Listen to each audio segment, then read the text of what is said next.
with new DRF All Access past performances.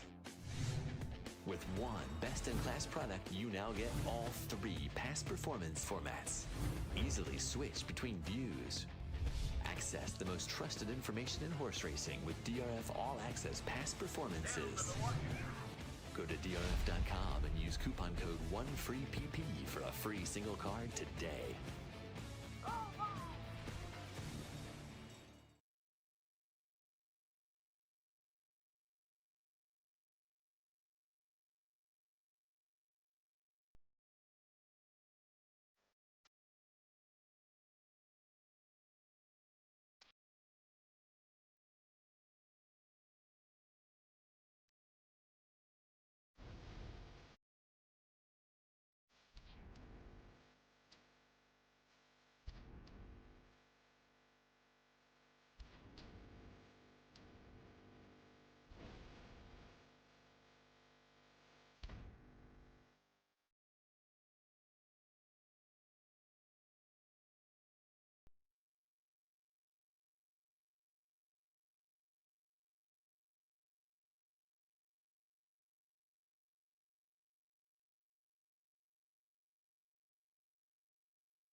Win big with new DRF All Access past performances.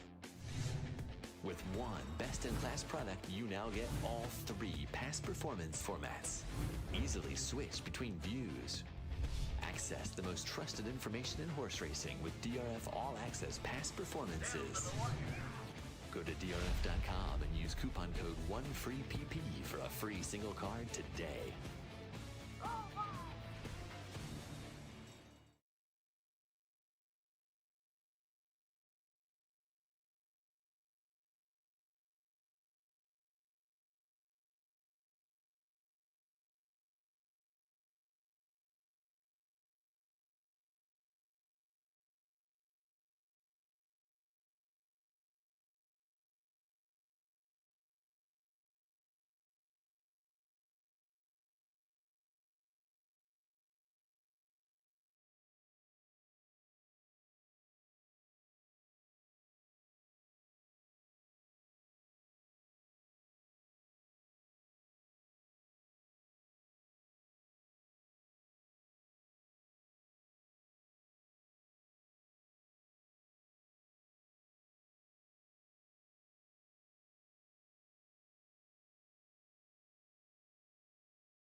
At DeRosa back with Steve Sanovich, who many of you know from the contest space and you're soon to know him from Coffee with Dew. My new favorite web series. Good conversations always with Justin. Hopefully he's enjoying his cruise. You unfortunately did not enjoy that last mandatory as much as you would have liked. You got a route, but we're looking to cash tickets. Yeah, you know, I'm playing win bets. This is what I'm doing today. I'm betting 190 to win on all my picks. And I'm doing a $10 try with my pick over 3 horses. That's my strategy coming in. So I need to hit a winner. Right. Unfortunately, I ran second in the first mandatory, and I ran second just now with the Lisa Lewis runner. You know, it had 2 9-furlong races that were subpar. They looked bad on paper, but trip notes in both. And I thought it was live. It was live. It ran a good race, but I thought Castellano could have straightened him out a little bit better in the top of the lane. It did look like he was ready to maybe make that burst and then just... And it kind of grinded his way up to second. Right. Finished by, I don't know, lost by 3/4 of a length or whatever it was, but 0 for 2 on the Mandos. I'm 0 for 1 on one of my optionals, so I'm 0 for 3 so far. But I still have a lot of bullets left. Everybody's still alive. And right. We'll see I what feel happens. like that's...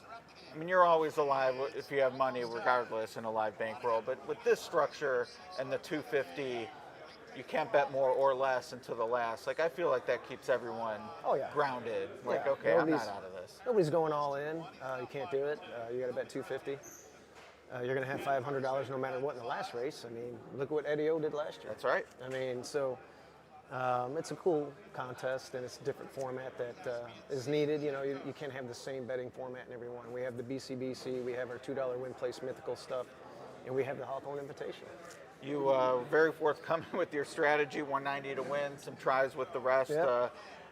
You have a family member who is forced to be forthcoming with his strategy because he has a interest in a horse running in the finale the finale of the contest, Hawthorne Race 9. I'm not sure what your involvement is if you also have to declare, but what's sort of the vibe at the table with that in terms of what you're going to do in that race? Yeah, my dad owns the horse, so I guess I could play it, not being an owner. Right.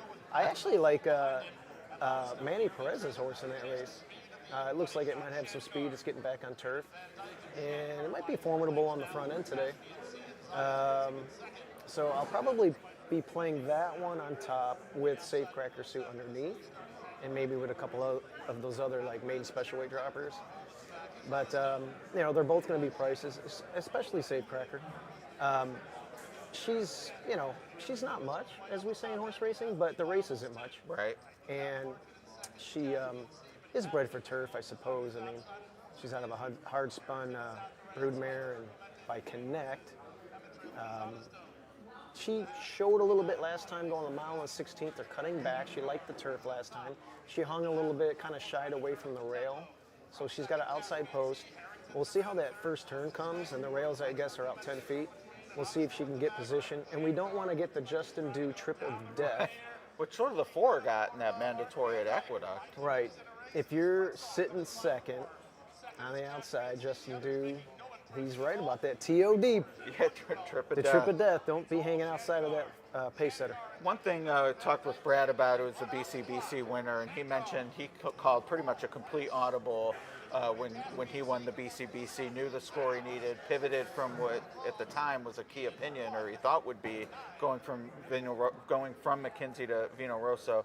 As a player in live contests, are you the kind who will completely switch off a horse you like, or are you looking, okay, a win bet's not going to work, but I like this horse, I'm going to look vertically? How do you adapt when you know you need a bigger score than maybe you'd like? If I like a horse, and instead of doing just a win bet, then I'll try and get aggressive with an exacta or a trifecta then. I'm not going to get off my horse just because, you know, oh my God, I'm more money behind than normal. If a win bet won't work, then I'll try and do, like I said, a large exacta, $200 straight or something, or maybe a $50 or $25 trifecta, and then see if it'll come in. But I think to have a strong opinion on a horse and get off it for something for bigger odds, and then watch your horse win at lower odds, or maybe it wins and you're thinking maybe you're too far out. I think it's foolish. I think you should just try and work around and change your betting strategy. Right. All right. Well, he's Steve. He's in the Hawthorne Invitational. 6 bullets left, right? 5 I plus got the mandatory? I got, well, what did I do? I used 3, so Okay. I used 1 optional and 2 mandatory so far. So what's left there? Plenty of invitational left then. That's all that matters. Yeah. All right, best of luck to you, and let's hear from someone Thanks else. a lot, guys. I'm here with AJ Benton. AJ, you have been crushing it for years now, online specifically. I know we're both at the final table together, NHC 2022. Kicked my butt, you ended up 3rd. I was 7th that year. Couldn't quite hang. Little different format here, but I feel like this is probably a good one specifically for that style because we've got these 8 races where you're just looking to pick winners at prices, which is a lot of what we're trying to do there in those win-place tournaments as well. Absolutely. It's pretty much a $2 win-place format, but on steroids. You know what I mean? And you just have to be selective with what you pick. It pretty much plays out the same as an NHC. You have a certain amount of tracks. You have to pick races that you find value in. Now, going into the last race, where you can bet unlimited amount of money, does that change your style? Are you going to kind of switch this from that win-play style early to, I'm going to go all in, I'm going to take that big shot in the last race, or are you going to wait and see and kind of just feel it out? I'm going to feel it out, see what they look like on the track, and then I'll make my decision from that. Usually your eyes don't lie to you most of the time. Do you have a horse you like in the last? Yeah, I do. Okay, that's good. I'm not going to ask you who it is. I mean, I'm in the tournament too, but it's good to hear you like one. Yes. Now, interesting strategy. I know you're currently sitting in 2nd right now on the leaderboard. Yep. You had one nice hit, and what was your strategy in that race that you scored on? I thought it was a price race, and I thought I could steal it, and I thought the favorite was very, very vulnerable in there, and I said, when things don't make sense, I bet them. And now, how many horses did you bet in that race? 2. So you took 2 of the horses, which is something you can't do. I guess if you have 2 entries in a win-place tournament, you can. But generally, with 1 entry, you kind of have to make that decision between the 2. Yep. So here you split it up between those 2 horses. Yep. And now you've got another play coming up, so you're going to use your 3rd optional here shortly, and you're looking to do the same thing. Yep. Where are we headed? We're going with the 5 and the 7. Notice the volume went down when he said that. We got to keep it down here. So I won't say who it is, but AJ looking to fire that 3rd bullet there. Any big opinions in the mandatories coming up? Yeah, I like a horse at a price later on down in race 9, so we'll see what happens. Maybe I get lucky. AJ being slight. You want to just hold up the number? I can turn my back so the people at home can see who it is. Thanks for the time, man. Really appreciate it. One last thing. The Hawthorne tournament. They're doing a great job here, putting it on. No takeout. Is this something you want to play every year? Oh, absolutely. As long as I get invited, I'll come back. You know what I mean? You're considered, one of the best players in the country. You know what I mean? Like, this is the toughest format and the toughest group of people you're going to play against. It's, obviously the field's smaller. It's not 700 or 800 like the NHC, but you got people that can do all sorts of things. You got people that can win in cash. You got people that can win in $2 win place. You got people that win cash games online, BCBC seats. You name it, they probably won it. Yeah, we've got 4 past tour winners. We've got 4 NHC winners, 3 BCBC winners, a laundry list of accomplishments all around the room.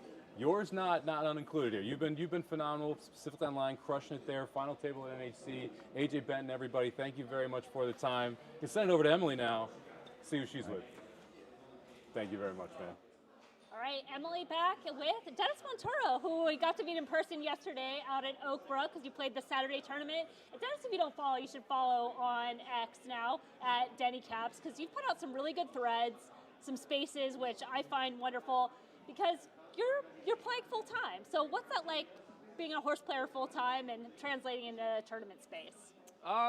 It's my passion, so I love doing it, but it's also a grind. It's like you say, it's the hardest way to make an easy living, or the easy way, whatever. Something like that.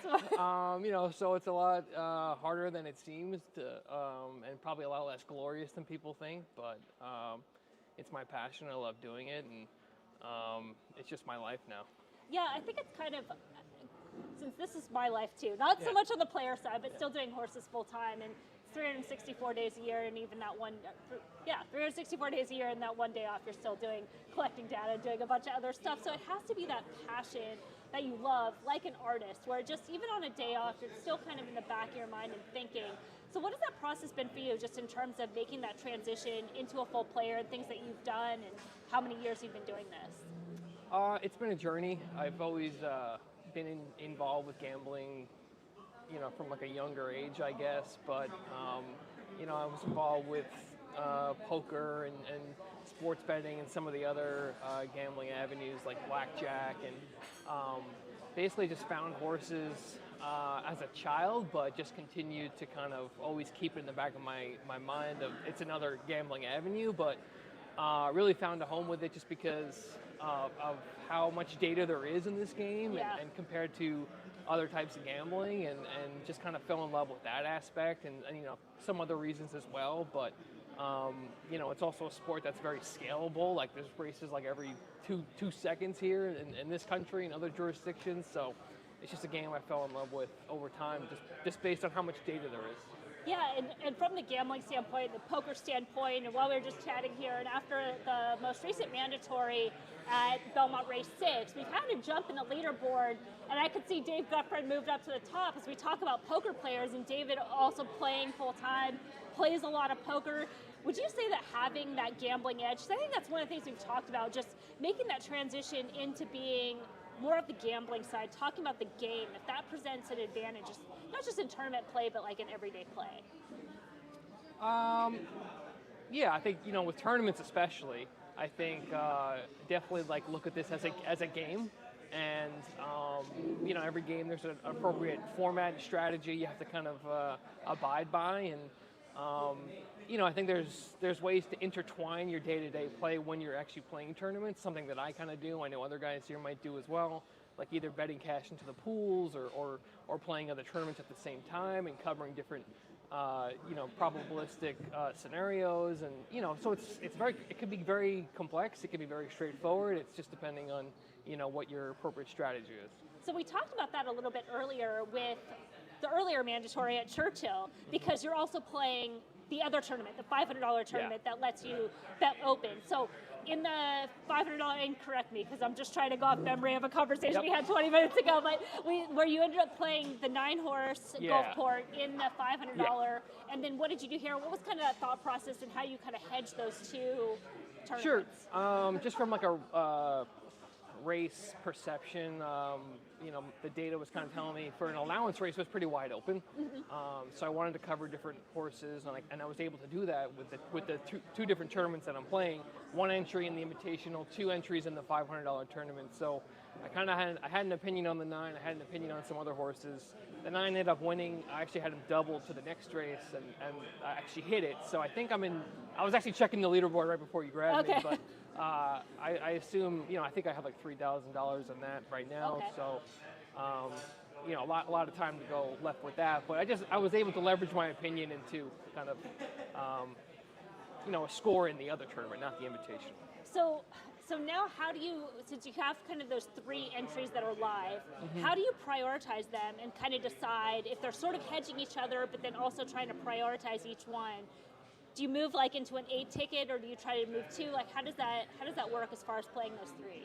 Yeah, I think like the Invitational would be like your 8 ticket, like just based on like the top heavy prize structure and the better prizes there, bigger entry tournament, more glory as well. So there is a belt now. Oh yeah, there is a belt. So I guess that would be like the 8 ticket right there. But you know, like if I go home with anything today, you know, it's just great. So in that regard, I would say the Invitational is your 8 ticket. Awesome. Well, thank you so much for talking. Hopefully we'll talk to you again. We'll see you up there. Still a lot of action. How many mandatories do you have? How many optionals do you have left? 3. Okay. Yeah. And it looks like Paul and AJ are done on their optionals. So. Oh yeah, they added that. Okay. Yeah, I didn't see that. Can move around a little bit. So it's updating. Dennis Monturo again. Follow on X. Great follow. A lot of good content. Awesome to talk to you. I know we'll talk a little bit more. Ed DeRosa back with you in the lounge environment here in the corner of the Hawthorne Invitational, joined by the NHC champion Mike Gillum, who told me you were on the board finally. Finally got on the board. As we learned from the NHC, when you get hot, watch out. That was a tour de force on the final day. Just a one-day tournament here, but looking to get hot again, I assume. Yes, trying to. Got a few plays left. So what? 3 mandatories and I think 2 option. I think just 1 optional. No. So yeah, I have, and not too good so far, but I finally got on board. I thought I hit a $20 try. It would have been nice, and I changed at the last minute. Played a $20 super and not a $20 try, and would have hit the $20 try. But anyway, I still had 130 on a, to win on a 5-2 shot. So at least I'm on the board. Something, yep, on the Little board. extra on the last race. And not sure how current exactly the leaderboard, but it did flash while we were waiting to come on, and we do have a new leader, David. Well, actually, he's based on the score, he's 50 behind number 2, but David Gutfrein did jump at least toward the. Oh, there we go, 46-12. Sorry. There it is, right there. What a production staff here to pop that up as we're talking about it. But I bring this up, to applaud Maven on making it to the top, and Paul and AJ doing very well, and Bill Sherman, but no one has yet to separate. Like, this is a board that you can still play your strategy. Oh, yeah, absolutely. It's still, everybody's still in the game. I love the format structured, where you can't bust out first race like I've done before, but it keeps you in the game, and you just try to build on it, and hope to have a little more, to put on the last race. So just hope to get a few more scores in, and you never know. That's all right. Well, no matter what happens, you get to celebrate next week at Indiana Derby at Horseshoe Indianapolis. Going to present to you at the Eclipse Award. There's also a tournament that day you'll be playing. Maybe a little bit more to celebrate today, but what have these last few months been like as an NHC champion? Oh, it's just been just incredible.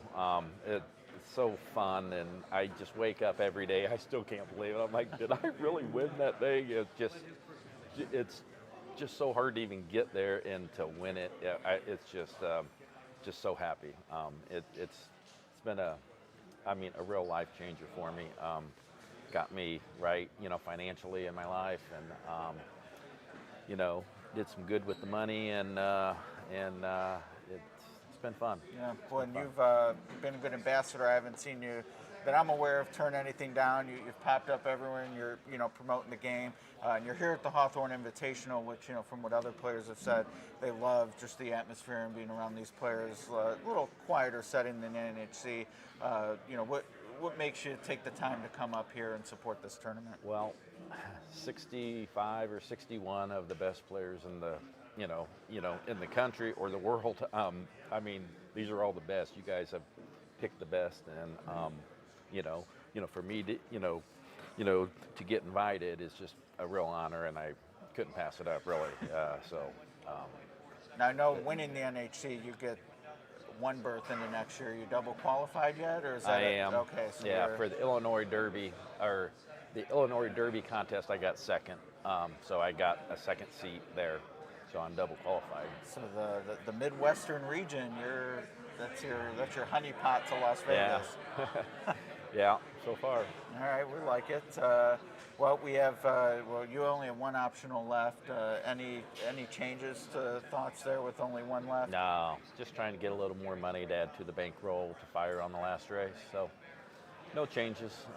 It's nobody's running away with it. It just takes one good hit on the last race, and anything can happen. Yeah, and a note about the prizes here, Mike being double qualified wouldn't necessarily get the NHC berth per se, but if he is the winner, that would still qualify him for the $1 million bonus. Yes. So Yes. Plenty to play for in that regard, obviously in addition to all the cash prizes and everything else. When I got second in the Illinois Derby, there was that $1 million bonus for second place, but since the first place guy, Darren Schwager, was double qualified, he got to keep that $1 million bonus. So I didn't get it. Okay, I thought I had it for a minute, but he did. Since he was double qualified. So if that would happen today, I would have that chance to get the $1 million bonus. That'd be quite a back-to-back. Or win it and then get the $1 million bonus the next year. But appreciate the time. Best of luck the rest of the way. Thanks, and I'll Ed. see you next week. Yep. At the Indiana Derby. All Right right, on. that's it from here. On to our next. Thank you. I'm here now with Eddie Olchuk, our reigning champion, back again to try and defend the belt. Eddie, doing well. How are you doing? I'm doing well. Nice to be back, and I'd like to know where in the hell a year has gone. Yeah, right. It's been a quick year. You just came off the Stanley Cup Finals, able to check that out. Being in Edmonton obviously must have been a phenomenal experience for that, and then Florida wraps it up down there. And now right into the horse racing of world. course. Yeah, right. Hockey was getting in the way of horse racing the last little while, but it was a great playoff, and thought we were going to have a little bit of history there with the Panthers up 3-0, and then all of a sudden it's 3-3, and you're in a Game 7. But I think for Edmonton is that it worked so hard, obviously, to get back into it, and it looked at times like they were spent in that game. But then at the end, they kind of found that second wave and eventually almost got that thing into overtime. But I thought it was good for the game, great for the league to have Connor McDavid in the Stanley Cup Final. So it was a lot of fun to watch, and it was a great playoff. And now it's vacation time, and that means horse racing is front and center. We get to play Little Ponies now. There was almost as much buzz for that Game 7 as there is for this Hawthorne Invitational. I'd say pretty close here. Yeah. Now, you mentioned you had a play. What did you end up going with here at Belmont? Well, I thought when we were talking, the one that I hit a little bit earlier was at Belmont. My next play is going to be at Woodbine. My next play is going to be at Woodbine. I like the longest shot on the board. I like the 7-horse. Not overly proven on the turf course, but I think can maybe sit a nice stalking trip and try to. Should have had the 7 here, I think, because the 7 at Belmont ended up winning the 7th race. So 7s might be lucky, but I think right now I was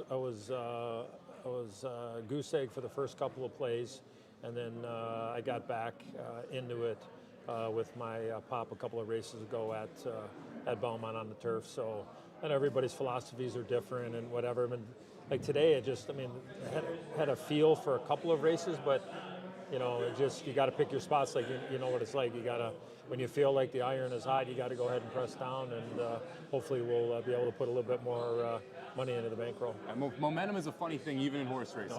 You got to feel like you're going well. AJ Benton, we just interviewed him. He had that 7 there for $125 to win, so he's going to move on up the leaderboard as well. Now, last year you did win this tournament, and you struck gold on the end of it. $52,000 cash with an 80-1 on top. Hell of a pick there. How much did you have headed into that last race to be able to turn it into that $52,000? Well, I think I was sitting. I think it was like in 4th or 5th at the particular time. And honestly, my strongest play of the day was that horse. Out of all the races that I handicapped, and it happened to be a mandatory race at Hawthorne, and I think I invested like $790 ish into that race. Wow. And, like I said, everybody gets lucky every once in a while, and.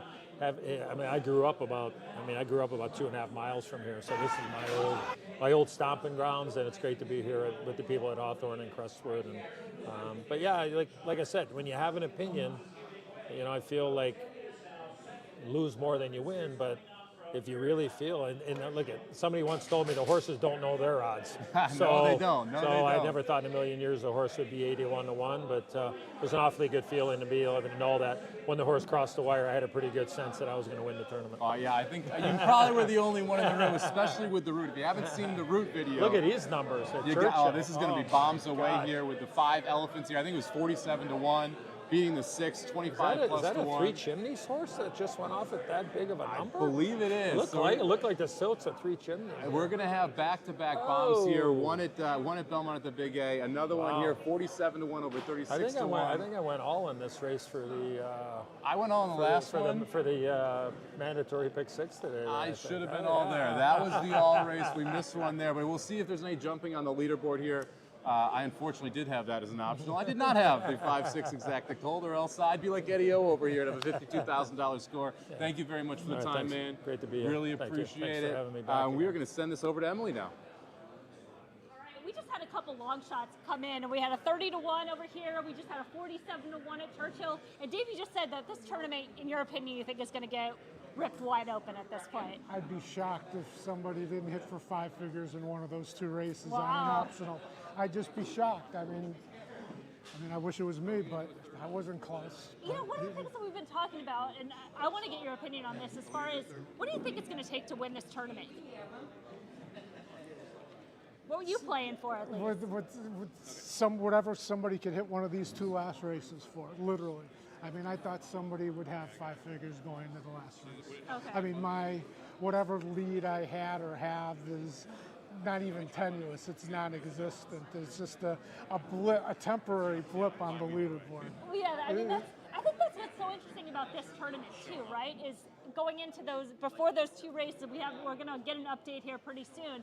But you're at 4,600, and in this tournament, you can only bet the 250. So it's not like somebody can make that, an all-in type move at that point. So you still have, what, 4,000 at least going into that last race at this point? You would think conceptually the Frank Mistaris of the world are trying to turn 250 into 10 or 15,000 in some of these races. And I realize there's only 50-something people in the room, but Eddie ran into something in the last race last year that nobody would have thought he ran into, and I really do think somebody hit something big here, but it is what it is. Well, we're still waiting for a couple to go official before it to update, but I know you're saying you had a story to talk about. Well, I owe you a big thank you, Emily. You gave me a heads up about this tournament a little while ago, and I was able to make my plane arrangements early. Okay. And earlier this month, I got called in for jury duty. Okay. And the trial was supposed to start for the potential jurors last week, or the questioning of it. And they said to the potential jurors, if you have any travel plans or anything like that, you're not going to be able to serve. And I whipped out my plane ticket from Las Vegas to Chicago for this contest, and this contest got me out of jury duty. How about that? It's funny because I'm always the person that wants to get picked, and I never do. I think they can see right through me on that. So I'm glad you're able to get out of it. And it was also going on during World Series of Poker at time. And who wanted to be during World Series of Poker time on a jury duty? Well, we still haven't had an update right now. So as far as your optionals, you've played 3 so far. I played 2 optionals now with just playing that one race at Churchill. Okay, it's showing you that you played 3. Well, 3 total. Those are total races played. Those aren't optionals played. Oh, got it. Okay, well, I don't know why it's in the count. Okay, so you played 3, so you played 2 optionals, and you have to. So I made 4 plays now. 2 optionals and 2 mandatories. Correct. Okay. So as far as your optionals going forward, do you have those races picked out, or yes. are you? Okay. How do you? I'm looking for the races very similar to those. Churchill race had a full field. Belmont race had a full field. They looked wide open. They might produce opportunities to turn a little into a lot. And I think I have the 2 best opportunities remaining on the day to turn a little into a lot. And that's what I'll be trying to do. Yeah, so I'm imagining at least one of them's probably at Churchill, one of the races we didn't pick, one of Correct. the 10. Yeah. So one's at Churchill, one's at Belmont. I mean, it's not that. I mean, it's pretty obvious. Yeah, you got the big races. Like you said, you've got some opportunities. Well, it's not just the big fields, the competitive fields. If you're trying to take out significant money in a race, you can't do it as far as optionals go. At Canterbury, for example, it's hard to get $10,000 out of a race at Canterbury. You got to be in pools that are liquid. Well, I'm glad that you threw Canterbury under the bus and not the other option, so that's much appreciated. So, Dave, thank you so much. We're going to send it over to Ed, waiting for his next interview.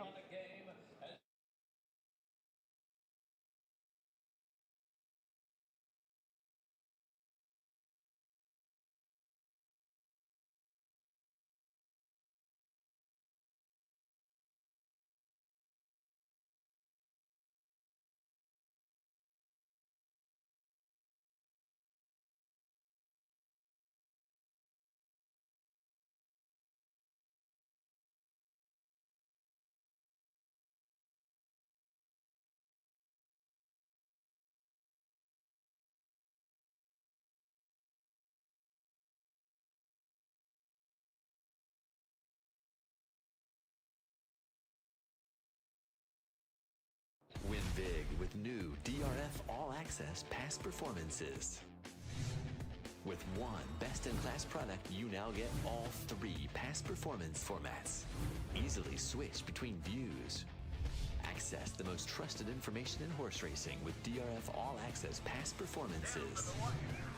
Go to DRF.com and use coupon code 1FREEPP for a free single card today.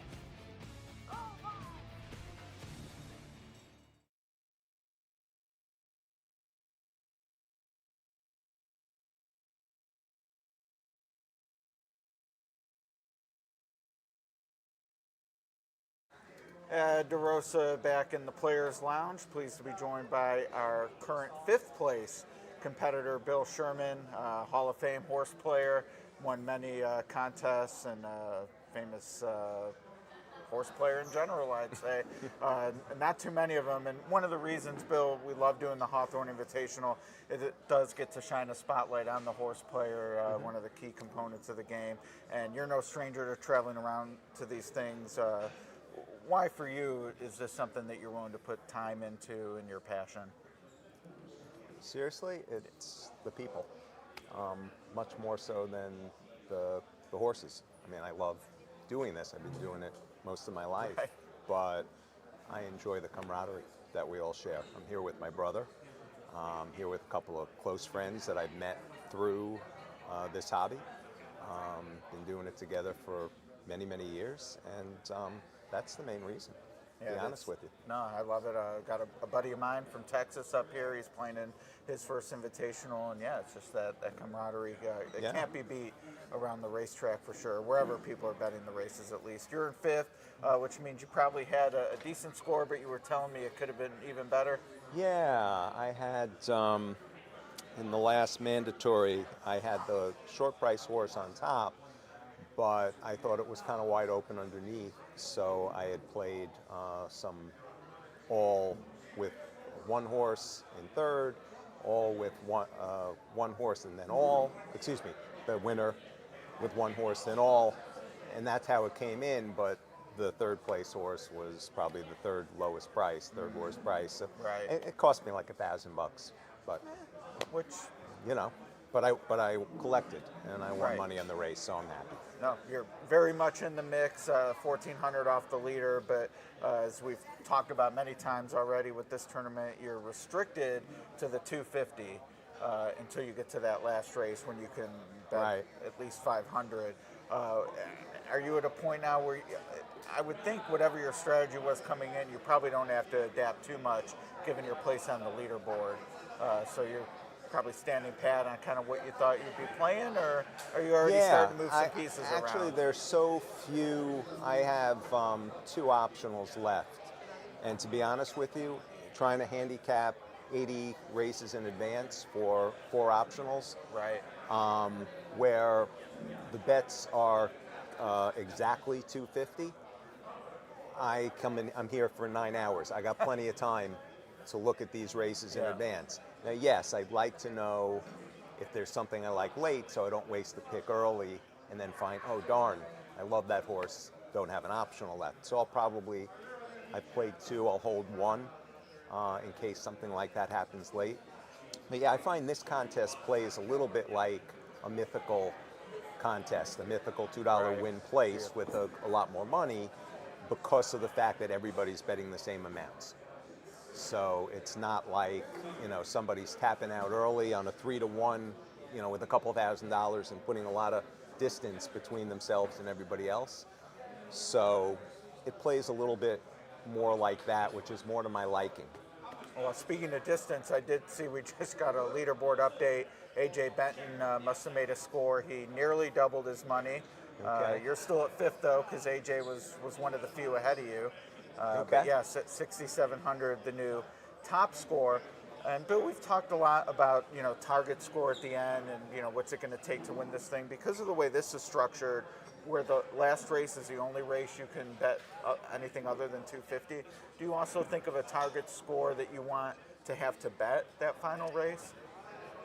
No. What I'd like to have is I'd like to have, you know, $4,000 or $5,000 where I can, you know, maybe play 1,000 and still have a decent shot to collect if I miss, right, and take a shot to get to the lead. Yeah, that was one of the surprises for me last year, and obviously a sample of 1, so take it with a grain of salt.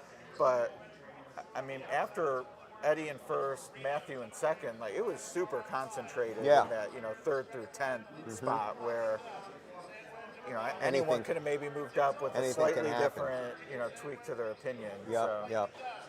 This format, it's not my strongest format when you have a big money tournament, big live money tournament, because the winner is probably going to be somebody who goes into that last race with $4,000 or $5,000 and bets it all to win. And I might have trouble pulling that trigger. So I may be having to hit an exacta where somebody else, who's willing to blow $4,000 or $5,000 on one race, might only have to hit a win. So, that's when it starts to diverge from the mythical. It's very real money. Did you also do the $500 I did, and I'm out. Okay, yeah. I did well yesterday, although I lost the last race by this much, and I would have won the contest, I think, unless somebody else had the same horse, that poor horse. But but I still had a decent collection yesterday in that. All right. Well, but I'm out. You're out. I'm out already. You're still in this, 5th place. Which is good. I need the time. Yeah, there you go. So, yeah, you don't have to worry about managing so, the other contests. Well, he's a Hall of Famer. He's on the leaderboard in the top 5. Bill Sherman, really appreciate the time. Thank you. Appreciate it. Good luck. Thanks a lot. Thank you very much, Ed. I am here with Rick Vasquez, and Rick is one of our 2 contestants here who won this spot into this tournament yesterday, Rick. And you did it hitting a pick 5 over at Gulfstream. Yeah, yes, actually, ironically, that ticket wound up finishing 3rd. Oh, really? Yes, I had another one that was just about done, and I hit a double and then at Los Al and then a pick 3, and so here we are. I was just trying to hang in second with the other one and wound up winning. It's an interesting format yesterday compared to today. Oh, absolutely. So in those $500 formats, you can play any race you want. You can play multi-races. You can play superfectas. And you put $500 a race or $5 a race, no matter what you want. Today here in the Hawthorne Invitational, we're playing $250 a race, 8 separate races, and then you can go crazy in that last at Hawthorne. How is your strategy adjust from playing yesterday to playing today? Well, I haven't done well. I'm kind of breaking. It's a bad adjustment, so, right? Yes, exactly. I'm finding myself taking charter bets. Yeah. Smaller exactas, tickets to win. So. Do you have a number that you're looking to hit on each of these bets? Are you looking for something in the 4-to-1 range or 10, 20-to-1? Where are you trying to? Probably 4-to-1. 4-to-1. Then try and hit a couple, and then give yourself some ammo for that last. Yes. What do you think about that last race? We're going 7.5 furlongs on the turf, maiden claimers at Hawthorne. A very difficult race from what I thought. Yes. Did you have an opinion there? I have it. I think I liked the 3 or the 9, but it'll probably change as the odds change. So. It's going to be an interesting odds race as well. The 7-horse scratches out, second timer that I think was going to take a lot of money and be very popular in this room. The 4 now going to be the favorite in that spot. We'll kind of see how it plays out. Do you have a goal in your head that you'd like to have going into that last race? Oh, if I did, at least 2,500. Okay. Which I'm just trying to float. I like it. I like it. Now, you mentioned you're going to play a mandatory later at Canterbury. Yes. How many tracks did you look at for today's tournament? Actually, I only looked at a couple races at Canterbury. Pretty much Aqueduct, Churchill, and I looked at Gulfstream, and then it started raining.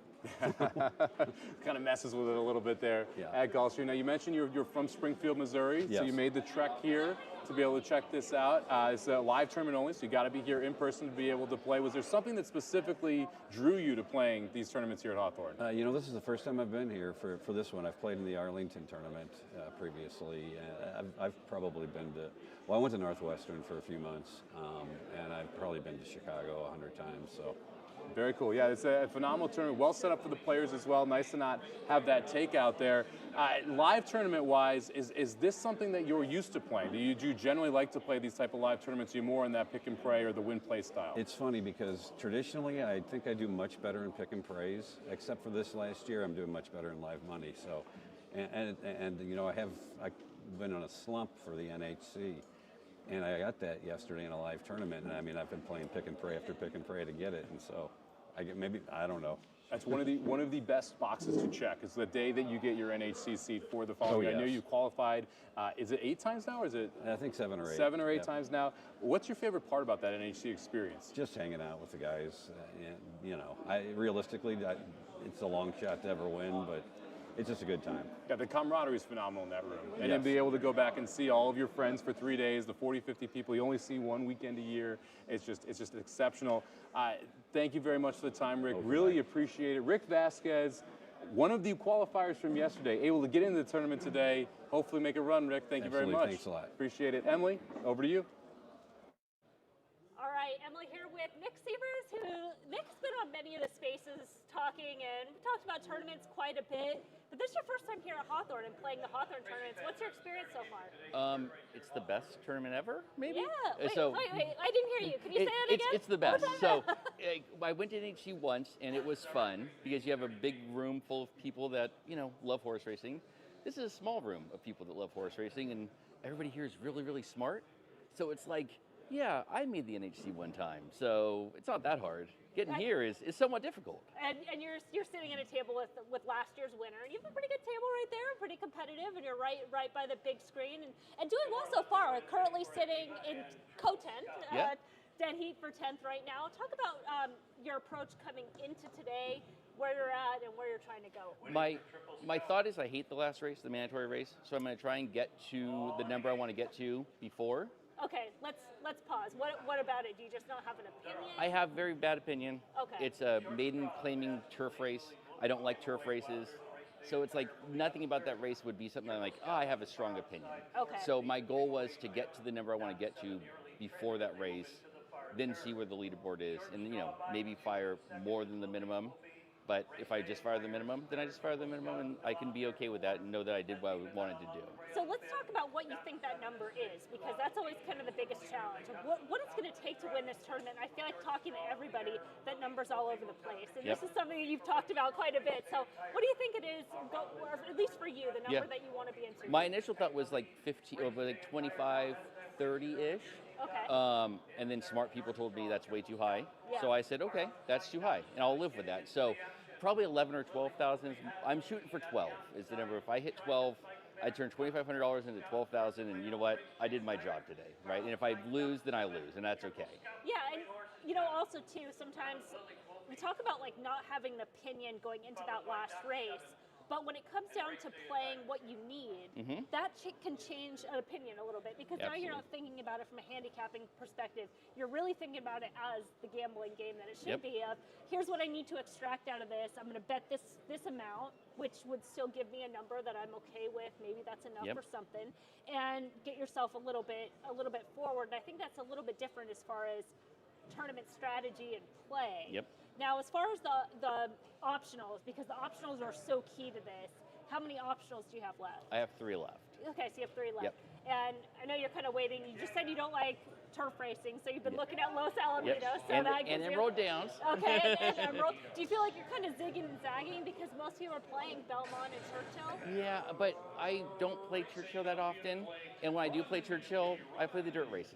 And one of those is a mandatory that's coming up, and then there's one beyond that. So maybe I'll play an optional there, and then it sort of comes down to what makes the most sense when we get to that point. I wanted to make sure I didn't spend all of my optionals before the mandatories are done, because at that point it's like, well, I'm just sitting here doing nothing. So I bought myself into the $500 contest so I can go over here and fire at things. I'm like, oh, I want to play this race, but instead of playing it for $250 and losing a spot, I play it for $50 and I lose anyway, so it's okay. Yeah, that's something I talked to Dennis about that, Dennis Monturo, about kind of hedging with the 2 tournaments. I know Miller's playing a few, and it's so great, like offering that. And to go to the poker analogy we've been using, that just gives you kind of those more opportunities to play. Now, picking your optionals and knowing you're trying to get to like 12,000 for each race, is that if you play one of your optionals at 250 and it blanks, does that now change how you're going to approach the next? Do you have to be a little bit more aggressive? Like, how does that work? Yeah, a little bit. So I want to hit basically 125 to 1, or $125 bet at 60 to 80 to 1 is sort of my goal to get there. So I basically have to hit twice. So if I miss, then it's okay. Well, I still have 2 left to go, so I'm okay also hitting it for the next one. So I'm also going to be moving forward on the mandatories. That's what I'm going to be doing, is playing it that way. I hit 1 chalk because I didn't like that race, and I hit for $800. So it gave me at least a little more ammo to fire. Now, I know for you, this is kind of something we've talked about on the spaces, and like we've had ITP on, and I know he's talked to you about it, and it made so much sense to me. You have these conversations, you talk it out loud, that in a mandatory race, there is some value to preserving your bankroll and not trying to stab. Was that kind of what you were thinking in that race? Of like, Absolutely. So talk about that a little bit more. I mean, everybody in the room is trying to get 100 to 1, and if you get 8 to 1, well, you move up and they move down. Yeah. And so if I have an opinion that's better, then I'll play the opinion that's better. But I'm not going to sit here and be like, oh, I'm going to hit 100 to 1 for the first time in my life. Right. because I'm sitting in this room with a bunch of people who've actually hit 100 to 1 before.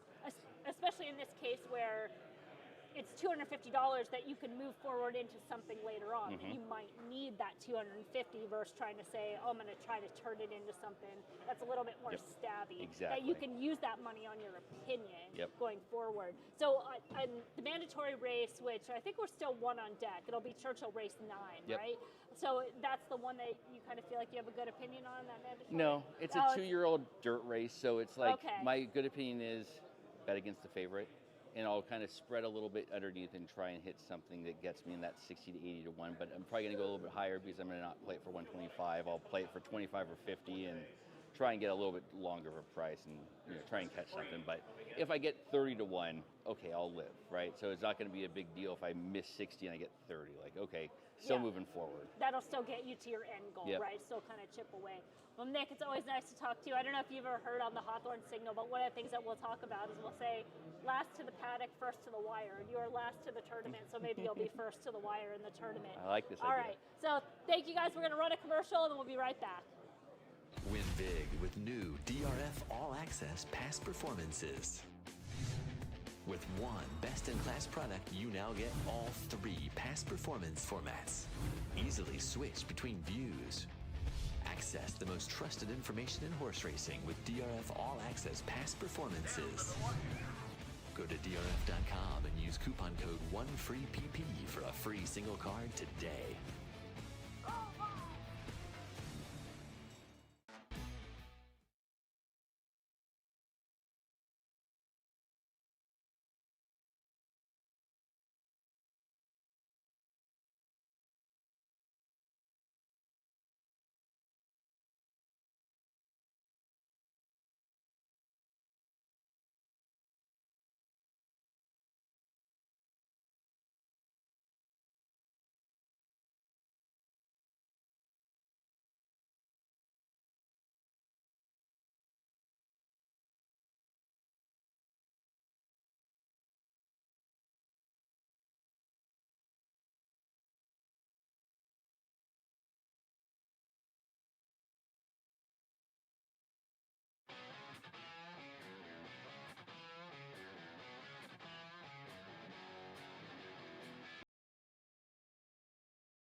Win big with new DRF All Access past performances. With one best-in-class product, you now get all 3 past performance formats. Easily switch between views. Access the most trusted information in horse racing with DRF All Access past performances. Go to drf.com and use coupon code 1FREEPP for a free single card today.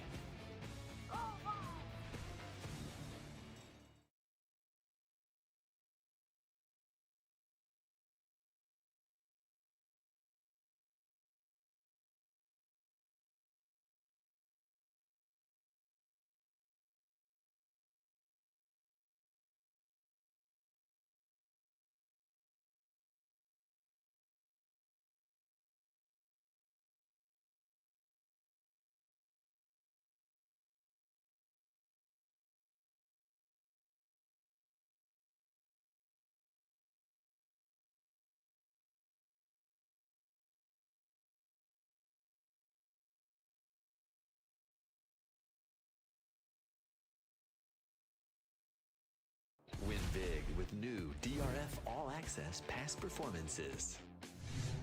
With one best-in-class product, you now get all 3 past performance formats. Easily switch between views. Access the most trusted information in horse racing with DRF All Access past performances. Go to DRF.com and use coupon code 1FREEPP for a free single card today.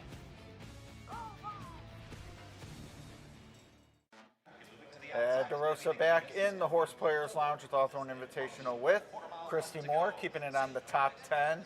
Currently in 9th, it looks like. Made a move. What was the winning play, or is that multiple scores? No, I've only played the 2 mandatory so far. I haven't played an opt. I know. I'm having a hard time finding a race that I like. So I hit the 2nd mandatory, but it was not a very narrow bet. Not that the try paid very well, but that's what I hit. Paid well enough in the top 10, and yeah, we are on top of a race at Aqueduct right now that you did not get involved in, and you know, part of the tournament process, these live ones especially, is pick or pass. You decided to pass on that one. What to you signifies, hey, this is worth an optional bullet? What are you looking for? So I'm looking for a race that probably number 1, I have a good feeling about, where maybe there's one horse that I really like, maybe to win, or maybe that I think it'll get like 2nd or 3rd in an exacta or a try, but enough that will give the race some value, but that I really like something in it. I don't really like it when I don't have a strong feeling on any horse in the race and I'm just trying to force a bet when otherwise I wouldn't, which occasionally happens. But yeah, that's the main thing I'm looking at. I mean, there was one race where I looked at and I was like, wow, I like these 2 horses, and they're both 2-2. There's not really much that I can do with that. And are you a scoreboard watcher? Or are you? I am, and I think it's to my detriment, so I'm always curious how others approach it. But are you looking at the board to decide, you know, how do I need to play? Do I need to switch things up? What's sort of your, as the tournament goes on, what are you looking for on the scoreboard, if at all? I don't watch it a whole lot because I feel like sometimes if it gets crazy early, it can mess with you as you're trying to figure out what you want to bet and you're thinking, oh, I'm way behind, but you're not. This one is different because you know everybody is going to have money at the end. Right. So that changes things, whereas normally, you know, half of the field is gone by the time you get to the last race. But you know everybody's going to have a chance and that everybody here knows how to bet. And they know how to handicap. Great group. So they're all good, yes, and they're all going to be good enough, even with $500 if the leader has 20 grand, to put something together to try and catch it. Absolutely. 61 players. You have something in common with only one of them, being a woman. How did you get into racing, and how can racing do better to sort of expand the demographic reach of its stereotypical clientele? Yes, yeah. So I met Tim Yoler. And when we started dating, this was something that he liked to do. And we would go to some of the tracks, or we would combine like a different track with a vacation. And I was like, well, if I'm going to sit there with you, I want to know how to do this. Right. So he gave me a program and kind of taught me a little bit about how to read it. And I'd occasionally ask questions. And I started off playing Survivors on the Horse Tourneys website. Right. And then I think I lost like in the first race and got really mad. So I switched to the Exacta box contest, but they kind of helps you just learn how to structure your bets and pick certain things. And then he kept talking about this stupid thing you have to go to in Vegas. And I was like, what? So I was like, well, you're not going without me. And I'm not going to go there and sit for 3 days. So then I started playing in some of the NHC feeders with him. And then it kind of snowballed from there. Right. And our first live money contest, I think my second was at Hawthorne. And it was really fun. Yeah. So that kind of helps too when you're like, oh, this is different, and it's kind of fun being at the track and having a little more freedom with the live money versus the mythicals. The live definitely gets the bug. I mean, I lived in Lexington for a while. And, okay. I mean, you just see it with UK being there, and people who had never been to the track, but they come out to Keeneland, and I mean, it's just a difference from watching on TV only. So, I mean, is that your thought? To get people to the track more, is just sell that live experience? And Keeneland is a great one. Jim Goodman, I'm probably his biggest fan. He knows that I love him. Yeah, I tell everybody that. And that was one of the first contests, and he could not have been nicer. Everybody was just so kind and patient, you know, and he was really nice about it when I went there, and it helps if you do well in one. Right. Well, and that is one of the prizes today, I believe, to the Fall Classic, or Grade 1 gambles in the spring. So whatever the fall one is, one of the prizes. And what's your sort of your personal trophy? What's your best finish? Or So when they used to have the Keeneland tournament on Saturday, right, they'd get like 200 or 300 people in it, and so I won that one year. Okay, so it wasn't the grade 1 gamble, but it was the smaller one. But it was the first time I ever put together like a try that paid $1,500 for $1. So I was completely shocked and really excited just to have won there at Keeneland because it's one of my favorite places. I got 4th in the BCBC. That wasn't bad, but I would really, but I would love to win that one day. Of course. Oh, well, yeah. yeah. But I don't like enough. I've got to learn to like more races. You passed on the one at Aqueduct. You're forced into the one at Churchill. We just had race 8, so I know you wanted to plot your mandatory. So now that we're going to go official, don't want to keep you from that. So appreciate the time, though, and best of luck. Thank you. All right, Christy Moore currently still 9th. I don't know if we've gotten an update, but that's where she is. Wish her luck the rest of the way. On to our next interview. Thank you very much, Ed. Mike Somich here with Bill and Brian Shert here. Now, guys, you just got a score on the board here. You guys hit a Churchill race, didn't you? Right. Yeah. I hit a trifecta 952 for $125. There we go. That should pay well. We got the 3-1 9 horse. So you get outside of the favorite there to start building it up. Now, you mentioned $125. We've got the $250 bet per race here. How did you use the other $125? I did 9 over the 5-7 over the 2. Okay, I like it. So you were trying to really key on that 9 horse, then create some value underneath to try and get a big time try payout. Correct. Yeah. And was that the first score of yours for the day? Yep. I missed exacta by a nose for 14,000. Oh, that's painful. So. That would have been a nice little bump up. So you're taking big shots here to try and be able to get as much as you can going into that last race. I don't like the last race, but yeah. Yeah, it is a tough race. It's a tough race, isn't it? Tough race. Now, are you taking that same style there, where you want to try and just go for the gusto here early, or are you trying to chip up early? Actually, I just did a $50 exacta that I hit. Nice. 800 and some, so it's on the board. So trying that, but that's the only one I've done so far. I would happily trade you right now. I've missed both my optionals, missed both the mandatories, close on an exacta, but still trying to work it up. Now, I love this, so I got into the sport because of my father, and so he took me to the track. That's how we bonded. Obviously, father son playing here. Is it the same story on your side? How did you originally get your son involved? Yes, we started owning horses back in 1986.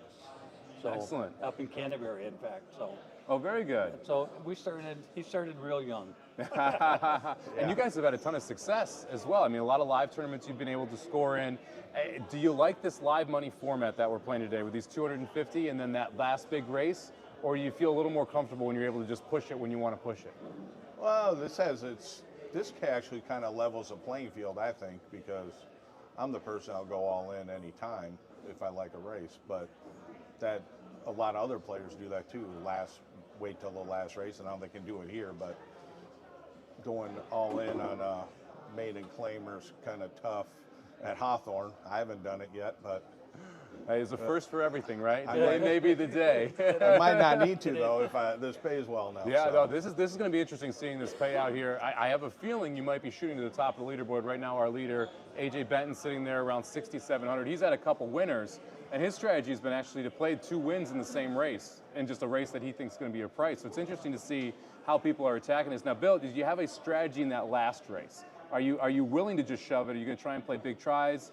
What do you think the goal is there for that last at Hawthorne? I think I want to get before I hit there. I don't want to go all in. It's just not a good race to end on. It's going to be interesting, too. We haven't talked about this part of it, but the pool for those races is going to be largely dependent on this room, you'd think. You're going to have a lot of money bet in this room. That's true. It's going to be interesting to see how the pool and how the prices are affected and if that changes how people kind of attack the race because of the percentage of money bet specifically in here on that race. Odds will be moving quickly. At the last second, too. So does that mean you're going to see every machine busy with 1 minute to post? Are we all going to wait so we can run up there and try and get in the right price? Or cancel. Yeah, or cancel. There you go. I like that as well. Well, thank you very much for the time, Bill, Brian. Really appreciate it. Love seeing a father-son here. Good luck today, and good luck moving forward. Hopefully we'll see you guys at the top of the leaderboard here at the end of the day. All right. Very good. Thank you much. Thank you very much, guys. And we are going to send it over to Emily now. Thank you. Thanks, Mike. Thanks, Mike. I'm joined by Darren Schwager. Darren, now you won your way in playing the Illinois Derby contest. That's right. Won it, so got you into the Invitational, which is great. We talked a little bit on Spaces about that. But you played online there and you played in person here. What's the difference between playing online, playing in person? Not too much. I mean, in person, you need to tone out a little bit of the distractions. People are cheering, and you just need to zone out and stick with your plan. Do you like that? Do you like the environment, being around other people? Do you get a little bit more excited than being at home? I like it somewhat. I do think it's a little bit distracting, so I probably on balance prefer to be at home, but I've played NHC a few times, so I'm used to being in a room like this. Yeah, it is totally different. I mean, the NHC room just gets really really wild and crazy. It's a little bit more intimate, but still has that live perspective. Now, Darren, as we're talking right now, you're currently sitting in 6th, just a tick shy of 3,000. How's today gone so far? Is this kind of where you wanted to be? Yeah, more or less. Yeah, I mean, I've hit 1 out of 3 bets. I'm not going for huge bombs. I'm trying to semi-short prices, maybe hit them straight and win bets, or hit small exactas or big exactas on short prices. Okay. Making a big bet, but making it a little bit tighter and connecting for like 250 on a cold. Exactly. Yeah. So as far as your optionals, we've had 2 mandatories down. You've played 2 optionals as well. I just played my second optional and missed. Okay. So 2 more optionals to go, and then we have Churchill Race 9, which will be our next mandatory. We're still about 26 minutes thereabouts. So I still need to get my bet in. You still have time. You still have time to look at the board. It should be. It's a big field, so there should be some opportunities in there. What's kind of your plan with those 2 mandatory races? Were there races that you had strong opinions on? Were there races that you're just trying to extract a number out of? Same. I'm just trying to move up a little bit so that I have a decent bankroll to fire into the last. I'm almost definitely firing all of my money into the last, and I don't have a very strong opinion, so the more money I have, the better shot I have. Yeah, and we talked about the Illinois Derby, so you've kind of been here before and played these live money tournaments. Yeah. So do you think that kind of works to your benefit sometimes when you don't have an opinion and you're just trying to hit a number? Like, because I know there's so many times, like from a handicapping standpoint, everyone wants to come in and feel like, oh, I love this horse in this race, and I'm going to do X, Y, and Z versus I need to play a number. Like, how is that for you?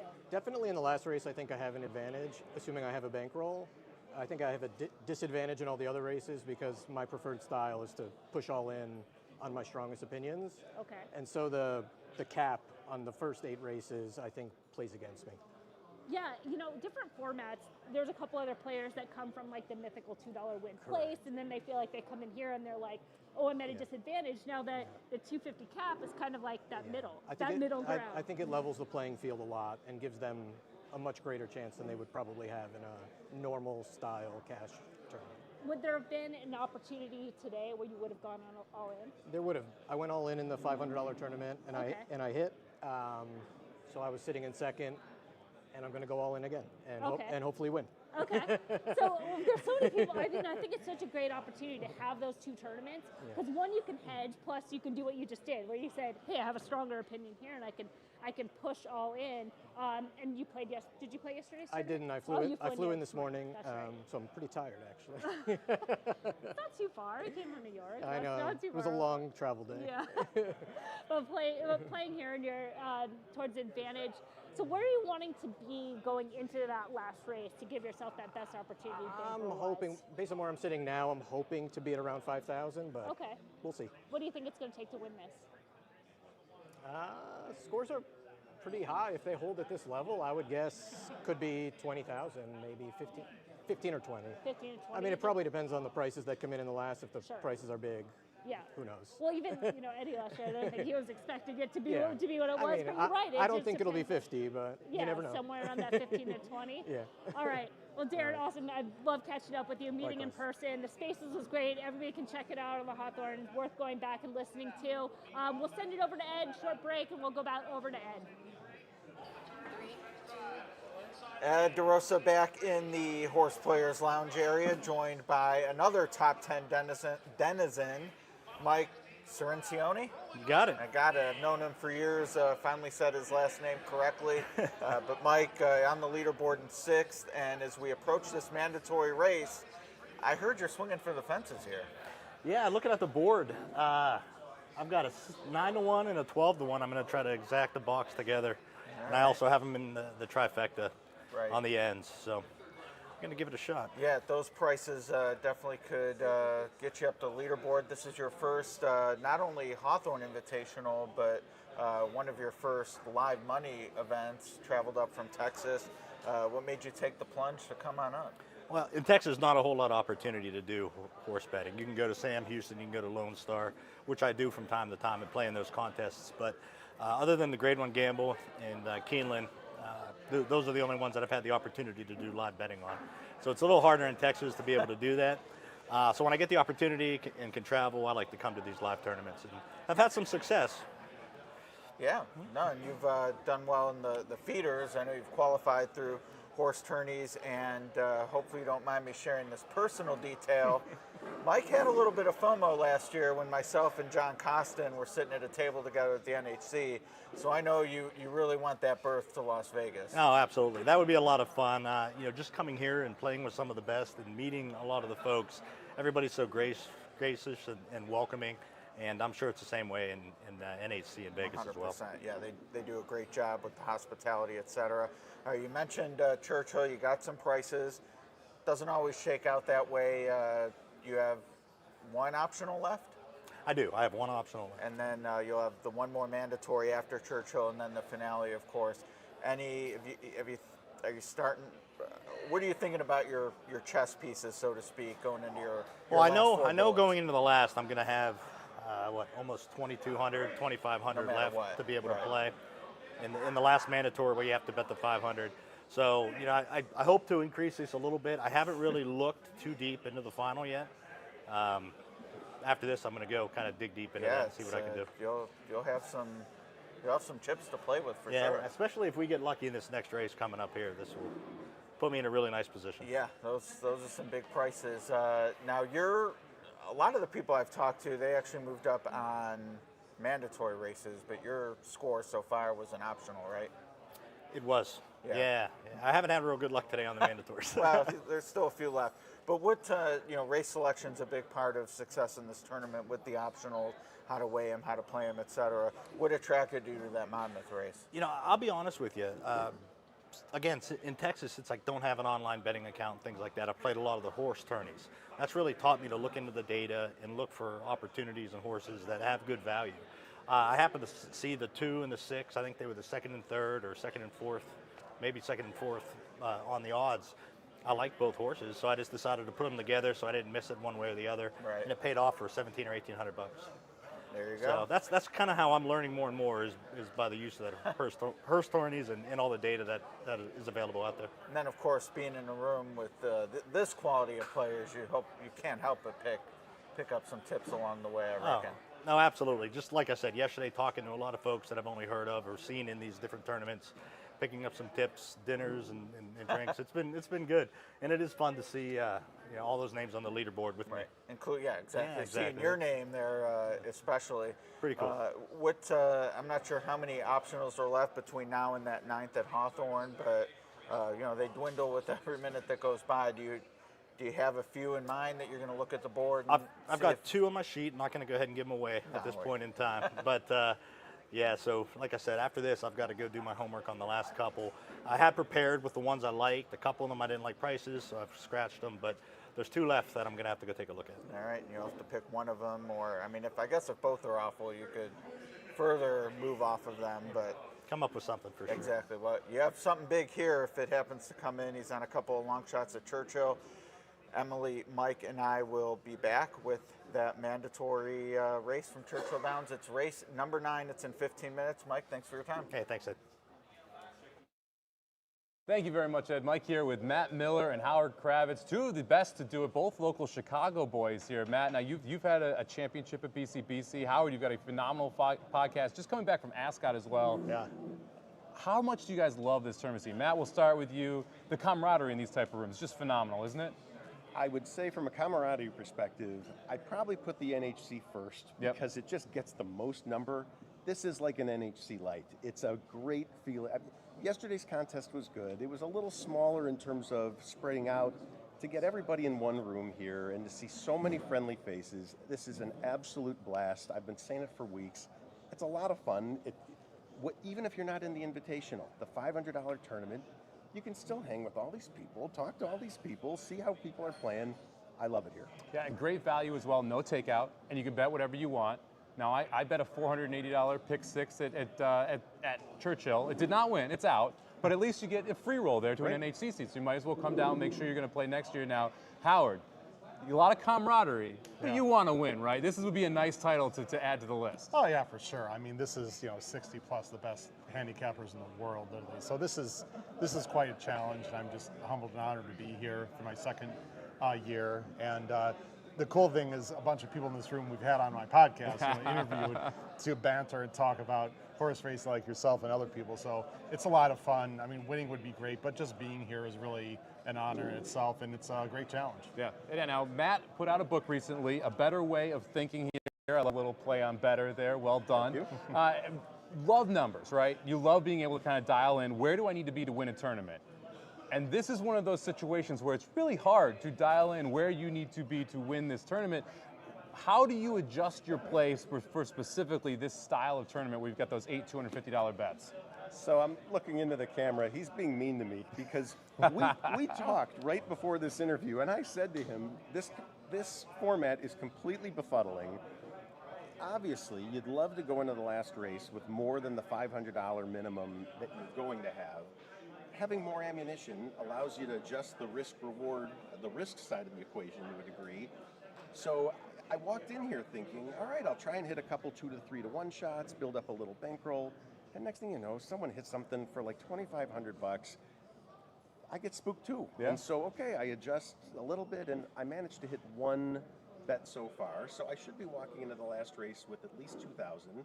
If I can hit one of the next 2 mandatories, that's a little more ammunition, but yeah, it's no secret in this room. Whatever I've got in front of me is getting shoved, and hopefully it's on a low-priced horse rather than trying for something crazy, but we'll see. Hey, crazy worked last year, and crazy worked so far this year. Right now, our leader, AJ Benton, had a 30 to 1 winner and a 12 to 1 winner. Second place, Brian Shert had a $125 cold trifecta. It's taken some big numbers to get it going. Howard, how's the day gone for you so far? Any big plays you have left? Well, I have no more optionals left. I've been really close. The first race that at Aqueduct was my first play of the day. I had a big exact 5-2, and the 5 came up just short. I know Matt needed the 5 also in some live money action. So I've had a bunch of near misses. I've had a few minor scores, but you talked about the format here, Mike. I mean, in all reality, we'd love to have a large amount going in the last race.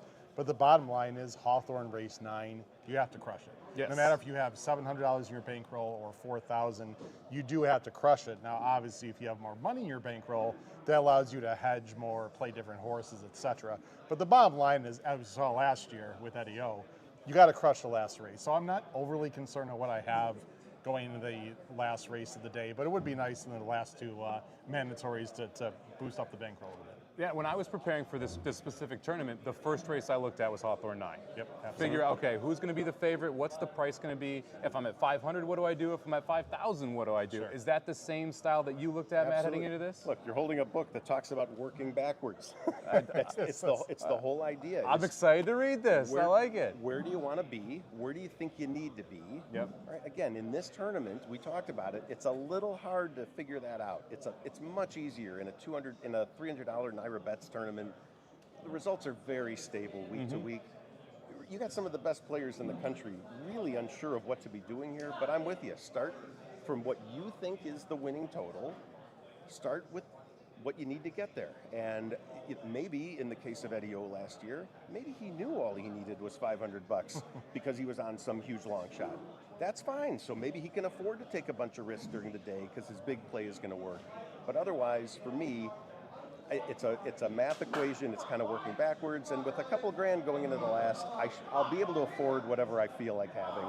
We'll see if it's good enough. And we'll see if it is. We've got a lot of rooting going on here. Belmont race number 9. We got a 10 to 1 shot over another 10 to 1 shot. Like I said, Matt Miller here. A better way of thinking. Everyone getting a copy of this today, right, Matt? That's actually Hawthorne's generosity. Yeah, there we go. I've cut the price a bit, but Hawthorne's been unbelievably supportive and kind, and honestly, from the perspective of someone that never thought he'd be in this spot, to have a group of people like this reading this book feels amazing, and it's very humbling. So this is a fantastic book, and you don't have to be a horse player to enjoy this book. There's life stories in here about other sports betting, just money management in general. A better way of thinking, I've read it, I'm proud to be mentioning it from my good friend Matt. But even if he wasn't a good friend of mine, I would highly, highly recommend A Better Way of Thinking to everyone out there, Mike. It's really a fantastic book. Yeah, I've played poker, bet sports, bet horses. It's very interesting how many similarities there are across around money management, risk management, understanding when to get in at a specific number and when to sit on the bench, which is just as important in certain times. Matt, I'm excited to read this. Howard, really appreciate the time. We've got like 8 minutes before our next mandatory. All right, we got it. I haven't bet it yet. I don't know if you guys have. So we're going to send it back to the desk with Emily and Ed here so I can run to the window. We can all run to the window, hopefully cash some tickets and build up for that last race. Thank you very much, guys. Really appreciate it. Thanks, Mike. Win big with new DRF All Access past performances. With one best-in-class product, you now get all 3 past performance formats. Easily switch between views. Access the most trusted information in horse racing with DRF All Access past performances. Go to DRF.com and use coupon code 1FREEPP for a free single card today.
I feel like we haven't been back at the desk for so long. It's been 2 hours since the most recent mandatory race, but we have one on deck, which is kind of a tricky race here at Churchill Downs. But in terms of the tournament as a whole, is this kind of what you expected so far as the scores, as far as where you're making a no face? I would say two of the top 2 are probably where I expected. I thought there'd be a few more. Like the third place is what, 4,300. 4,300, yeah. And AJ has a pretty sizable, well, I guess now Brian Shert just moved up to 6,000. But yeah, those two kind of have a little bit of separation on Dave, who's at 4,300. And then it seems like there's a gap back to pretty much most of the field that kind of has their starting bankroll, which in this tournament isn't necessarily a bad place to be, because having your starting bankroll going into the last race is pretty good. Gives you it gives you a cushion to play with. But I kind of thought the same thing as you. I thought it would be a little bit tighter at the top, but score's probably about the same number. Yeah, I definitely think just the way it's playing right now, and I'm not sure if this is the race to do it. What do we got, 12 after the scratch? Maybe the next mandatory, the penultimate word I like to say, but might be an opportunity. I mean, I would think if you have a thought where, man, if I play it this way and I actually like it this way, I can get to 10,000.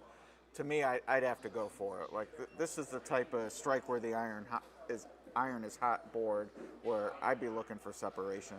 Yeah, and as we're looking at race 9 at Churchill, which is our third of the 4 mandatory races, which is the Bachelor Manor Stakes. This is a juvenile race, and I think what's tricky about it is you have a lot of horses. You just have 1 or 2 starts, a couple horses that are shipping in, including the favorite. And, as far as number 5, Bodacious, who is the current favorite right now, earned a really strong speed figure first out, but it's a speed figure going 4.5 furlongs over the Santa Anita main track with a lone trip, with the field spaced out behind. It's like there's so many unknowns going forward as we're getting a look at the horse on the screen right now. I just feel like there are so many unknowns in this race to be taking 2-1, even if you recognize, they're probably the most likely winner. I love the 5. Yeah, I'm here to. I was gonna say I took 2-1. Because of what you think the speed figures? First off, it starts with the speed figures, right? It's proven there. But I like the fact I love these horses that are cheap. that are inexpensive buys from ownership groups and trainers that don't generally point toward these stakes that get top-class jockeys after running well in that first race. In this case, they call up Joel Rosario. He picks up the mount. Connections that don't often run. It's the first time this trainer's been at Churchill. Stakes races, only 5 starts, 1 for 5 in those races. So there are, to me. Didn't he win this race last year or 2 years ago? Parabon? He may have. Am I crazy? I think he did last year with a First time he's similar running this horse. meet. Okay. We'll put it that. This meet. Yeah, yes, it's these type of horses that come in that I am attracted to because you get a top jockey taking it for a smaller barn. It's a horse that didn't sell for a lot, that ran very well first outing. Now I'm not betting the 2-1. I liked the 5 and the 10. Those were the 2 horses I was keying on. The Exacta probably doesn't pay too much because the 5 is now the favorite. So I'm probably going to play 5 over 10 over 8-9 to get prices underneath them for 125 each way, and hopefully we run 5-10, 8-9. Or 5-10, 9-8. Or 5-10, 9-8. Either one works there. I'll play a trifecta and just play 5 cold in the first spot, 10 cold in the second spot, and then 8 and 9 in that third spot. And Ed, you feel the same way about the 5 that you're saying a legitimate favorite? Yeah, and I might feel a little empowered because I was dubious in the debutante. I wasn't sold on, I forget who the favorite was that ended up winning, but the 6th horse, yeah. Clearly had the best Ragozin speed figure. I'm not sure how she looked on buyer, et cetera, but those 2-year-olds, there was a short price, and ended up just being the best. Now the break was important. We've talked about good being on the front end, but I mean that's sort of similar here. I mean, based on what we saw from Bodacious first out, if he springs the latch, he could be gone. Yeah, I think what's interesting about this race as a whole, and especially, a lot of these 2-year-old races this time of year, is you get a lot of those 2-year-olds that win wire-to-wire first out, and a lot of them don't have a lot of pressure. Well, now you're going to have a field where a lot of horses have had that similar trip in order to win. And there's unlikely to be a scenario where, maybe one scamper's clear and is kind of the speed of the speed, so to say. But they've all kind of won in that manner. I think that's what makes this race kind of tricky, and a place that I would be willing to take this horse on as the favorite because they're getting so much attention off the big figure, and it's a 4.5 furlong, race, which again, it's a lone trip. The field is spaced out at the wire. That there could be some horses that are coming up, or if there is a scenario where they do all try to go for the lead, maybe there's a closer in here that really hasn't shown that they're a closer yet. Number 2, Ivan the Great, finished second on debut, not a big number, but I thought that effort was better than look. The horse was still pretty green, so figuring things out and coming in for the connections that have already had a win on the card. So I think this race, there's really, I don't know, not many surprises in here, and the 5 could certainly win. The stakes race Derby week, and granted that's early May, so you're dealing with pretty much only the Keeneland 4.5 horses, maybe a Gulfstream shipper.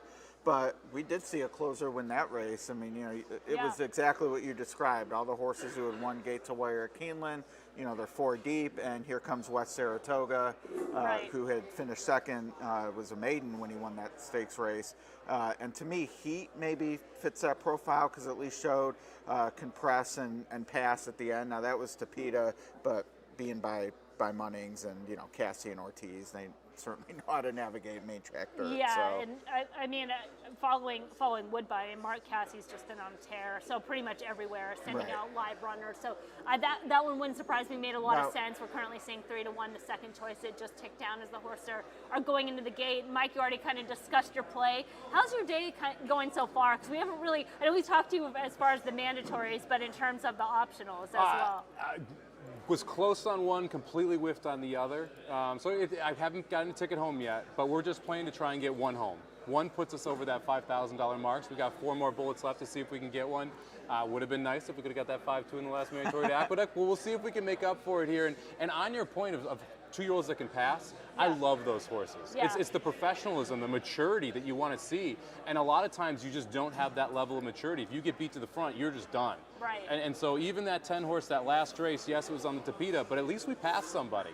Because that's something that a lot of these 2-year-olds just don't like to do. I agree with you as well. The 2 horse Ivan the Great, able to pass a couple horses. We've seen O'Neill already win on this card. I thought that was a live player as well, but I don't love the draw and that was also a 5-horse field. Now you're in a much larger field, which is another big-time stress from that inside post. Yeah, a lot of hurdles in here. Now, just looking up at the leaderboard, because we had some movement in there. A friend of the show, Steve DeCasper's made a move sitting in third, but AJ, we talked about AJ getting on a tear. He's currently at 7,500. So he keeps firing. He keeps added hitting. to it. Yeah, he's been adding to it because he was at 6,700 a minute ago, and somehow he's got exactly 7,500. So I'd like to know how he did that. He is playing this as a win-place tournament, and he's targeting specific races. Now, he's just betting to win, but he's willing to bet 2 horses in the same race if he thinks it's going to produce a price.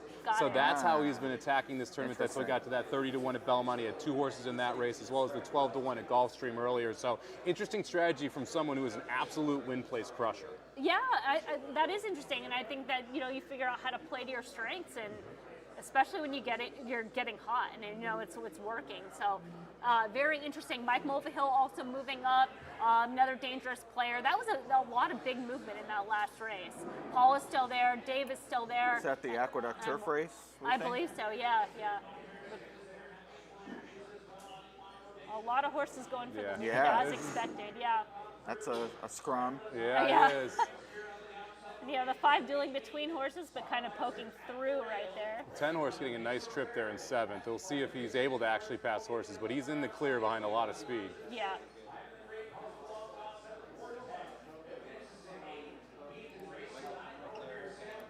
Be interesting to see if this track's going to kind of even out a little bit as it's been drying. It's funny. You also have the races where it's speed, and the jockeys know it's speed, and all of a sudden every jockey sends, and then that next race, then it absolutely collapses. Yeah. I wouldn't be loving the favorite right now. I'm not loving just the visuals, despite being in front. The 10 horses is going to get me here. The fact that everyone went wide, who's... Looks like the 6 on the outside. 6 is gone, yeah. Wow. And somebody else goes in at 13. Just exploded. Yeah. Yeah, should be a little spicy there. That's the first. With 6, 13, 2, and 12 under the wire, the favorite off the board, and the first and second choice both off the board. A wild race. I thought there'd be some opportunities to play against the favorite in that race, and we'll see if some people did. We already seen some board movement, heard the room get a little excitement, so I think there should be something in there. That was a horse that went gate to wire in debut, so showing a new dimension there. You'll love seeing that if you want to see a future for this type of horse. One of my favorite sires. I should have been on there. Violence, one of my favorite sires. Great on turf, great on dirt, able to get it done there. Politically correct, your winner for Chris Davis, and Jose Ortiz picks up one on the card now. Yeah, and I think there's some advantage too to actually having some local experience with running at Churchill, because there was a lot of horses that were shipping in. We have to see, where did the 13 come from? 13 ran Evangeline, finished second there, but Barn Change, Hernandez sending out a lot of live runners, and then the 2, Ivan the Great, the horse that ran better than looked.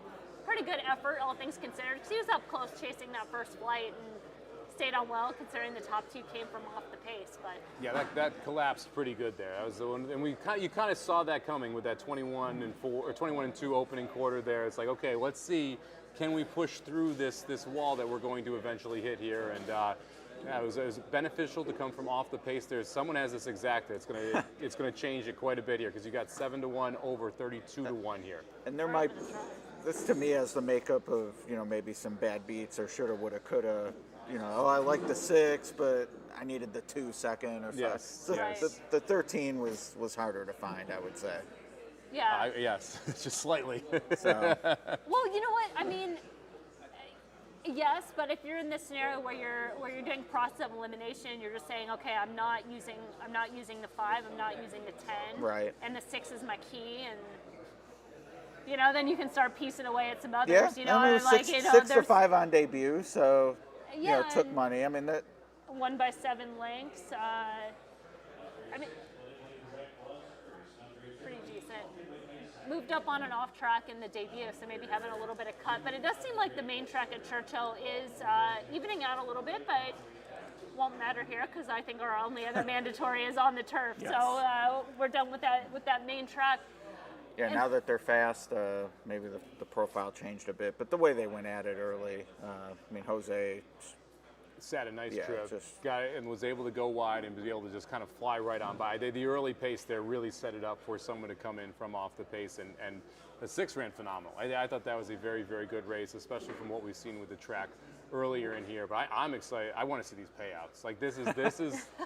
We've had mandatory races. This one's, I think people had the 6. The question is, does anyone have the exact year? So you can see people make a jump up, pick up about $2,000 with a $250 win, but will someone have the exact and really 613 separate himself? was 192 for a buck.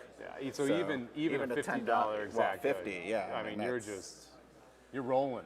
Yeah, there was a lot of movement. Peter Bear just moved up. Tony Joe moved up quite a bit. I mean, and now we had the conversation 7 minutes ago talking about how the board, it was just like a couple people at the top, and now it's what we thought. Yeah. Everybody would be in that like almost $5,000 range in that top 5. So yeah, top 4 or 5. So you'd have to think top 7 or 8. We'll have 5 by the time we get to the finale. Yeah. And a word for those that might be looking on the leaderboard as I am now, but the column is labeled optionals played, and I believe it's actually all total played. It's totals played. Yeah. So subtract the mandatories, and then we've had 3. We've had 3 mandatories. So if we're looking at AJ, well, that'll be updated. So because that hasn't included that last one. So his will be 7. Yeah, so if he's AJ did say he's played all his optionals. Okay, so he has just 1 mandatory left. Where Brian he's got to have 2 left, 3 left. He's going to have 2 left. Two Optionals and 1 mandatory left for Brian then. Yeah. But yeah, a lot of plays for a lot of players. Looks like Christy, you just talked to Christy Yeah, earlier. she hadn't played an optional yet. You know what? That's Christy, because talking to her at the NHC, she says she's a save bullets. So that's not a surprise. Yeah, know what you got to do. A lot of options here, too. That Like, there's a lot of different races tracks you can go to here. It's not just Churchill and Belmont at the Big 8. It looks like somebody played 8, so I'm not sure what what happened there. There's some error somewhere along the way. Or maybe user, maybe software. We're not sure which, but there is an error at some point there. I think that's one of the things too. We talk about like making mistakes or things going right. Like there's things that just don't work out. You have a bad opinion, or like Mike, your bet where it just is 2-5 instead of 5-2, whatever. But you don't want to make the mistakes of I played 1 race too many. Yeah. Like oops, that's a mistake you can't come back from. Or I bet $249 or $251. Right. Things like that. Following the rules is important, as is reading the rules, right? Yeah. No, reading the rules. Yeah, I mean, coming in here thinking you can make a show bet to use the obvious example. Yeah, I mean that's part of the game, knowing the rules. Sign your scorecard. Yes, always sign your scorecard. And based on the rules, your strategy changes quite a bit too. It's been interesting. Sure. I mean, we've been separated for the interviews, so we get a chance to come back together. It's been interesting to talk to the players about how their strategy changes from this specific style where you have these 8 $250 bets versus something like BCBC or something like the Keelan tournament where you can shove at any point and be able to really press hard on those couple opinions as you go through your day. This is much more of a challenge because you're really shifting from one style of the tournament to another style of the tournament midday with these early 250 bets and then that final race where you can push it all into the middle.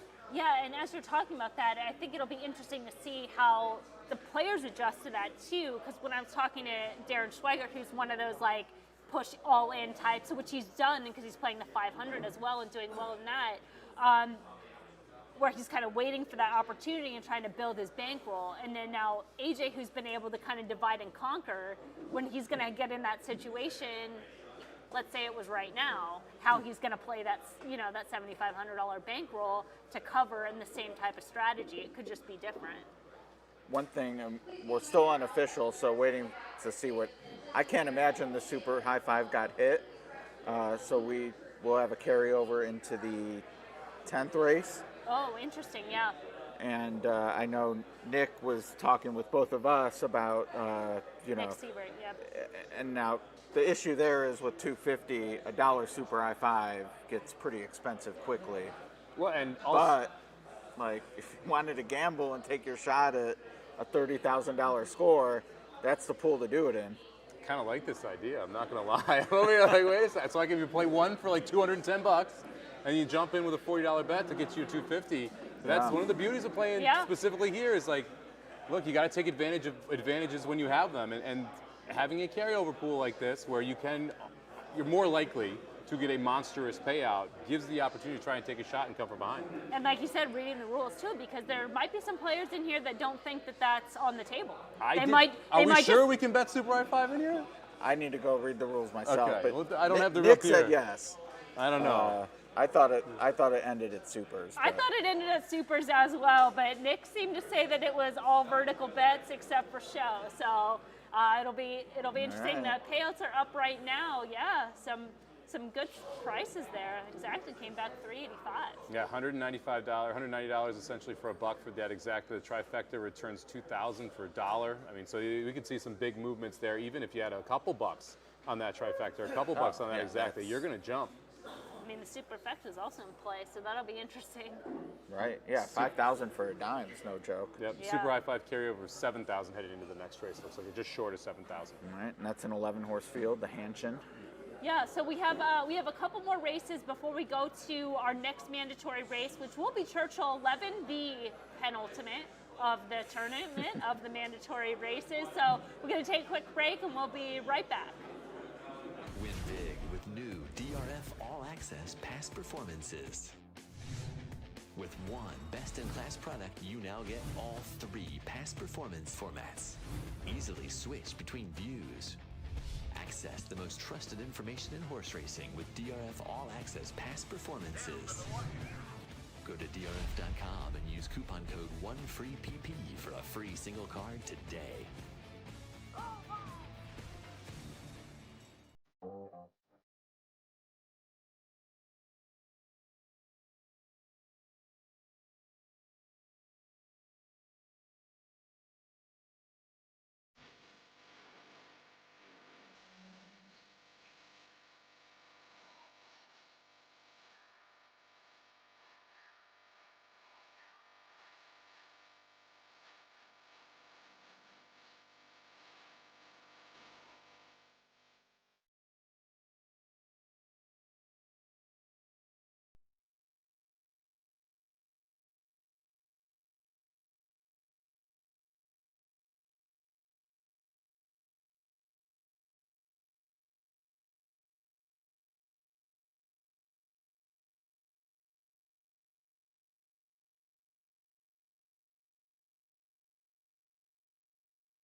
Invitational.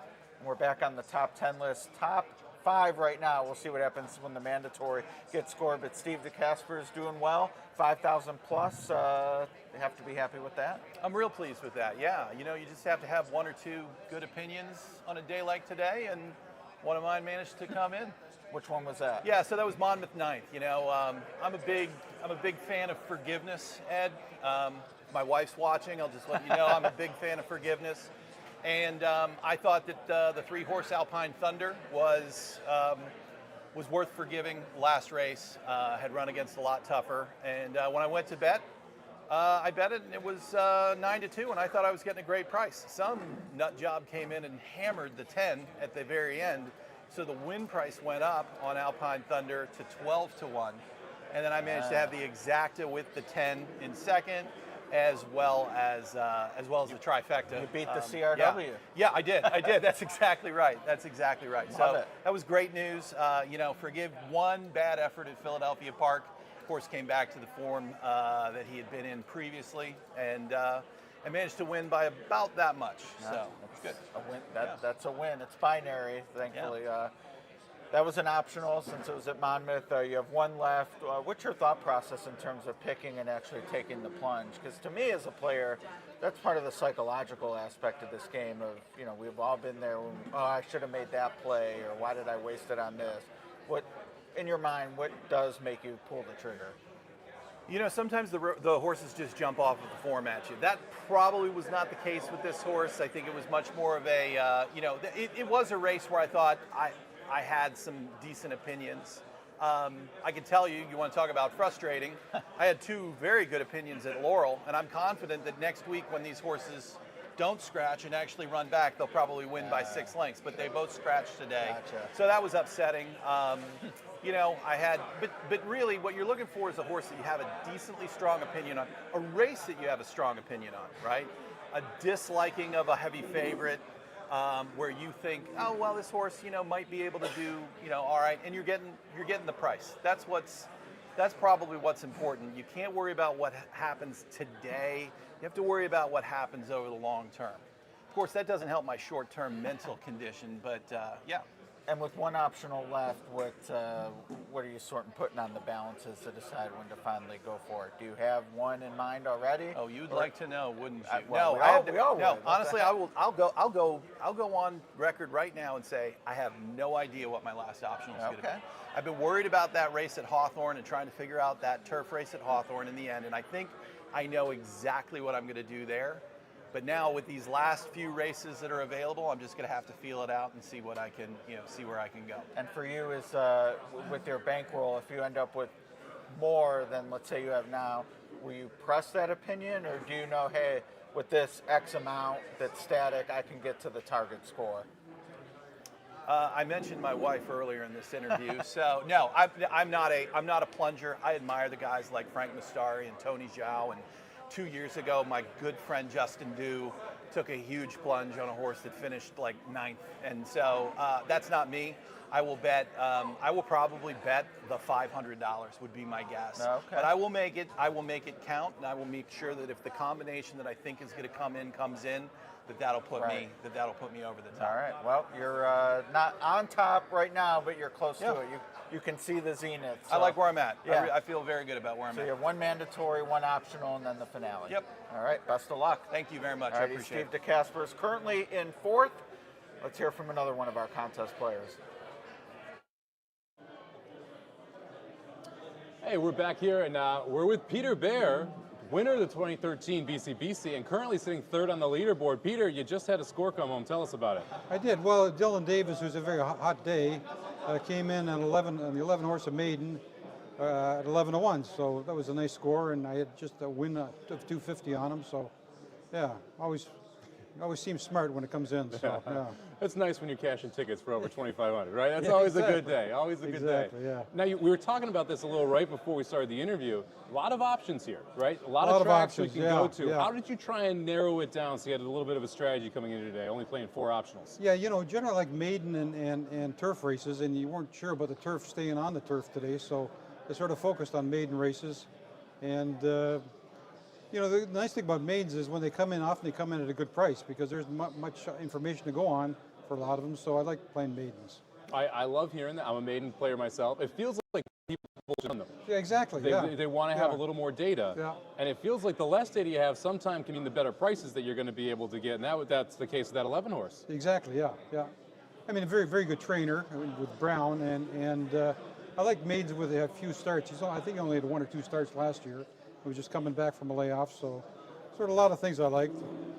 You always seem very smart when it comes in, so yeah. Improvement angles, right, where you can say, all right, he's going to be a little bit better this year than last year. Yeah. Now we're starting to get down to brass tacks here. You're sitting in a great spot there on the leaderboard. Now 4th, it looks like someone jumped up above you. Is there a specific strategy you're looking for in the last race? Are you going to push the pedal to the metal, or are you just going to try and finesse your way around it? Generally I like price horses. I'm not real good at gimmicks. I don't play gimmicks very often, either exactors or triactors. So, I mean, I'm looking for a win. So, and I very seldom bet a winner less than 4-1. So, I'm looking for something with a price. But going a little price. Are we going to shove the whole 5,000 in? Or are you going to save some of that back? I think I'm going to save some of it back. Yeah. I don't blame you. These are maiden claimers. I mean, you know, can't fall in love with them. So. But it is maidens, though. It Right? is You maidens, got a little bit of an edge on the room there. But they're hopeless maidens. So, You know, some of them are career maidens, but we'll get through it. Any other optionals? How many optionals do you have left at this point? I've got 2 optionals left. So, yeah, both price horses. So if they come in, I'll be up there, and if they don't come in, I'll be down there. So it goes. So it sounds like you've got those races pegged. Then, do you know I do. where you're going? Yeah, I know where I'm going. Yeah. Are you willing to give it away to the crowd? Sure, there? I'm going to the last race at Churchill and the last race at Woodbine. And are you expecting prices out of both those? Yeah. So looking last race Churchill, last race Woodbine, 2 prices: first time starters, second time starters. Second time starters at Churchill and at Woodbine. It's a cheap claiming turf race. So now you won BCBC in 2013. Yeah. 11 years later, how have you seen the tournament scene change? I mean, we've had a lot of explosive growth in it. Has you've seen the betting change as well? What do you feel like there's the difference between then and now? I think the players are much better. I mean, I think my scores probably haven't varied a whole lot over the last decade, but a lot of the scores have gone way up. There's a lot of very good players, very competent handicappers. A lot of them are in this room at the moment. So, yeah, it's a great competitive sport. It's a great game, but the lessons can be expensive. So they can be very expensive. It's nice to be playing a place like Hawthorne here, where they're offering us the ability to play without a rake. It's a big reason why I want to get involved in these tournaments. Did you play the 500s either yesterday or today as well? I did. I played the 500 yesterday without much success. Today's gone a little better. I've got a few bets left on that. So, but yeah, I mean, I love to come here. They treat you well, and as I say, they comp a lot of stuff that most tracks don't. So I like coming to Chicago. Yeah, we got a meal, we got some drinks, everything's Exactly, great for the players here. Now you just got to get some winners. You've done a great job of doing that as well, Peter. Thank you very much for the time. We're going to send it over to Emily, I believe, with our next interview. Peter Bear, 2013 BCBC winner, still crushing it 10 years later.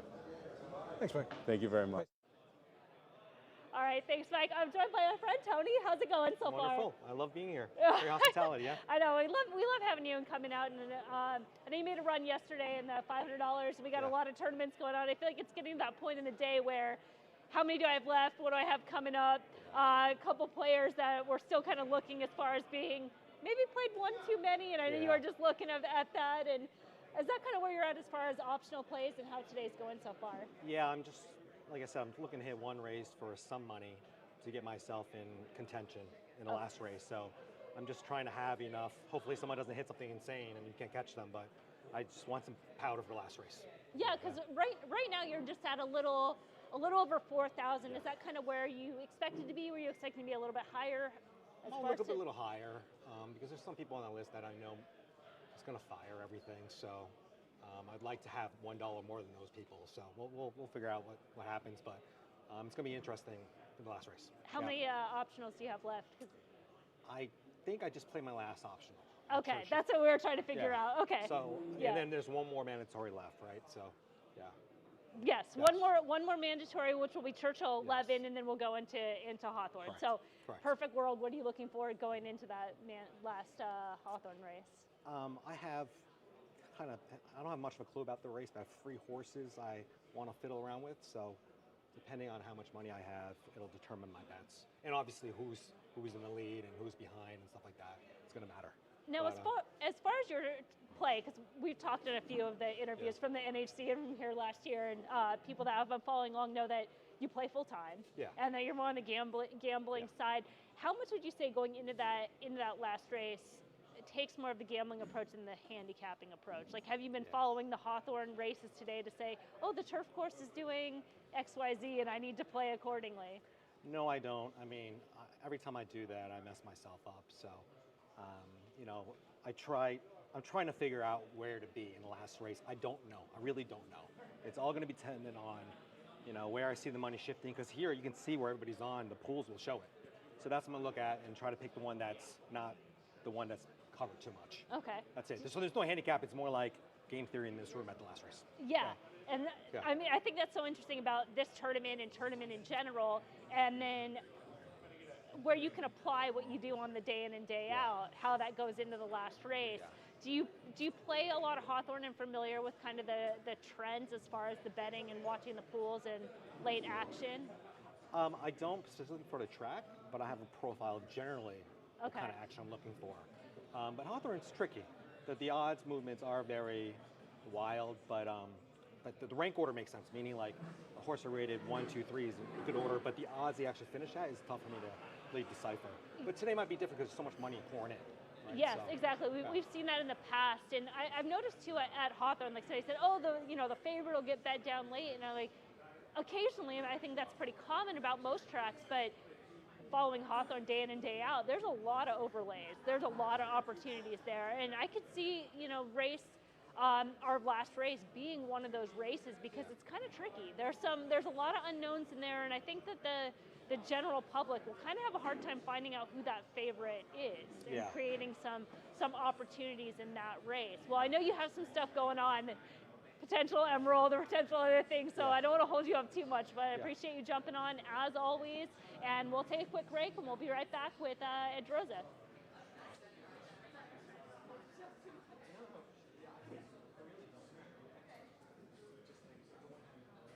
Win big with new DRF All Access past performances. With one best-in-class product, you now get all 3 past performance formats. Easily switch between views. Access the most trusted information in horse racing with DRF All Access past performances. Go to DRF.com and use coupon code 1FREEPP for a free single card today.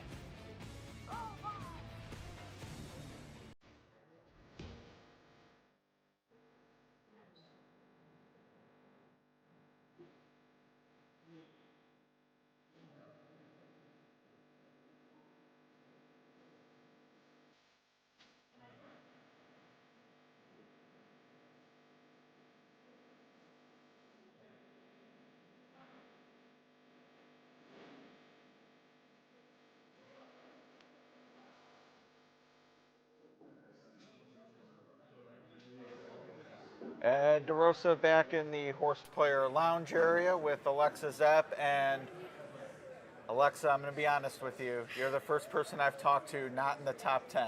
Oh, but bummer. It's a tournament, and part of that is, you're always in it, especially this one, because everyone's going to have at least 500 for the finale. What's your thought process as we sort of made the turn for home, more than halfway done? Yeah. How are you going to climb this leaderboard? Well, I'm currently just trying to shake off my big error from last race.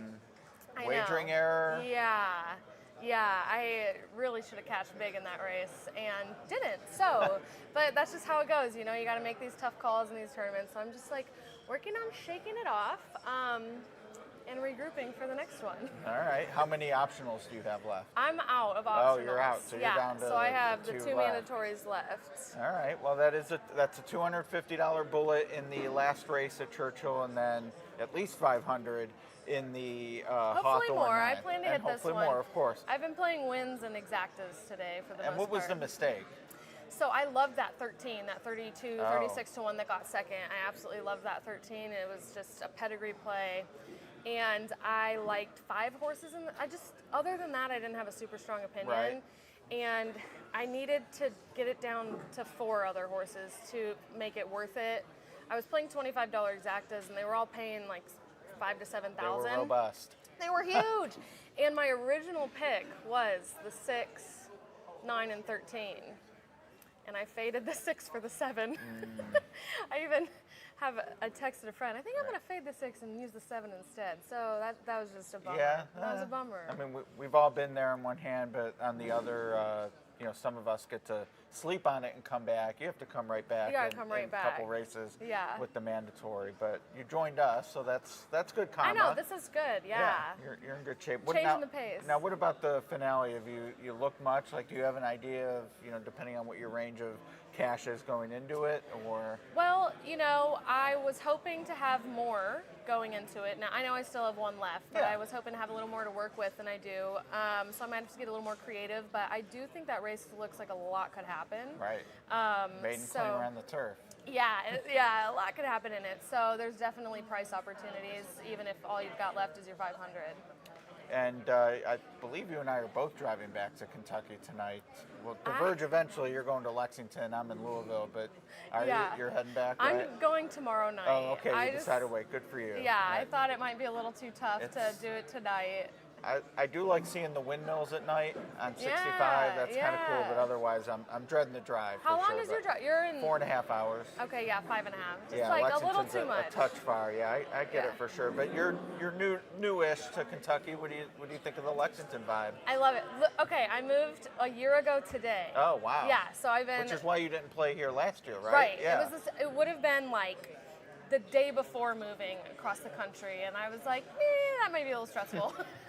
Might not be able to focus, so I wasn't here. But I love Lexington. I'm so happy there. Awesome. I'm close to the horses, close to the industry. I have my own racing syndicate, so it's nice being like right by all the sales and everything. Yeah, it's all there. Now I'd be remiss because I asked Christy, who is the one person you have something in common with in this room among the players, being 2 women out of 61.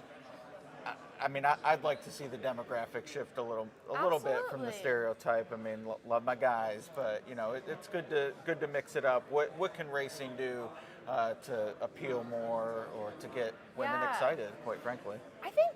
So I'm a part of the Horse Racing Women's Summit, where we have events around the country to get women engaged in the sport. And when I've done some like handicapping lessons and handicapping tournaments within that group, and women love it. Like, they love learning, they love competing, and I think it's just making it more accessible and educating people on how to handicap, because I think there's not a lot out there for just new players because if you look at the form, it's really just overwhelming. There's a lot so there. I like time form.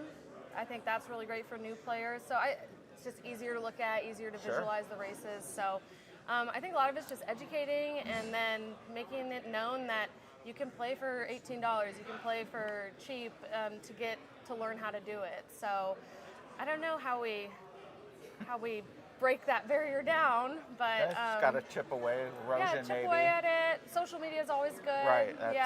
Let people see that girls can do it too. Right. Well, and and the tournament, like you said, you can do it for $18. I mean, you can do it for $2, really. Yeah. And we love talking tournaments, and people, maybe are checking in on it, might be intimidated, like, oh, these people bet $250 a race. That's not for me. Well, that's because this is a tournament. Right. If you want to play the races, you can. I'm do not it. betting you can do it $2,500 every Sunday. Right. Like, that's not my life. Yeah. There's a lot you can do with whatever your bankroll is. You can make it fit. So always remind people of that. But you're right. I mean, the resources just need to improve, and whether that's my employer, HRN, yours, DRF, Hawthorne's doing its part for sure. So hopefully we can just get the news out there and get more people involved. I think we're on the right path too with sports betting becoming so popular everywhere and legalized everywhere. I think if we can kind of insert ourselves with horse racing into that market, it'd be good. Yep. So. All right. Well, I'm in now. Really, we could chew your ear off for another half hour because you just have one race left. I've got the mandatory, but plenty of other people to chat with. And looking at the board, not sure I see much change. I'm Steve, I know, lost with that race. The prices being so low so far. I've heard more people cheering than the Yeah, leaderboard reflects. I would agree, and I'm a little surprised because we've definitely seen some prices come in. We've had crazy prices. So I'm surprised there's not that one person who At 40, 50 grand. caught No, I lightning agree. somewhere along the way. I agree. I wanted to be that person. Well, There's still time. One race left, Yeah. and it's a good one. That finale of Churchill on the turf, stay tuned for that. And as we wrap things up, we got another horse player on deck. Thank you very much, Ed. I am standing beside not only a Hall of Fame member, but also someone I am proud to call a friend here, Ken Jordan, joining us here on the show. And I got to tell him how we met, Ken. So my first live tournament was actually NHC, I believe it was 2019. And I walked into the room on a Wednesday, sat down. It was the first chance, last chance. And you were the first person to sit down with me. Phenomenal person, extremely nice to me, made me feel very comfortable sitting down at that table. I really appreciate that. And it speaks to the camaraderie inside this room and how, yes, we're all competing against each other, but everyone's still rooting for each other, and you create these lifelong bonds. Thanks, Mike. That's just how I wrote it.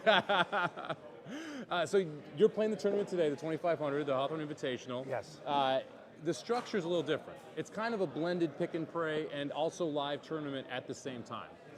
How are you approaching this with your optional bullets and with the mandatory races of 250? Are you attacking it and really going for one big score? Are you spreading it out and just trying to chip up little by little? The optional plays, I'm a little more aggressive.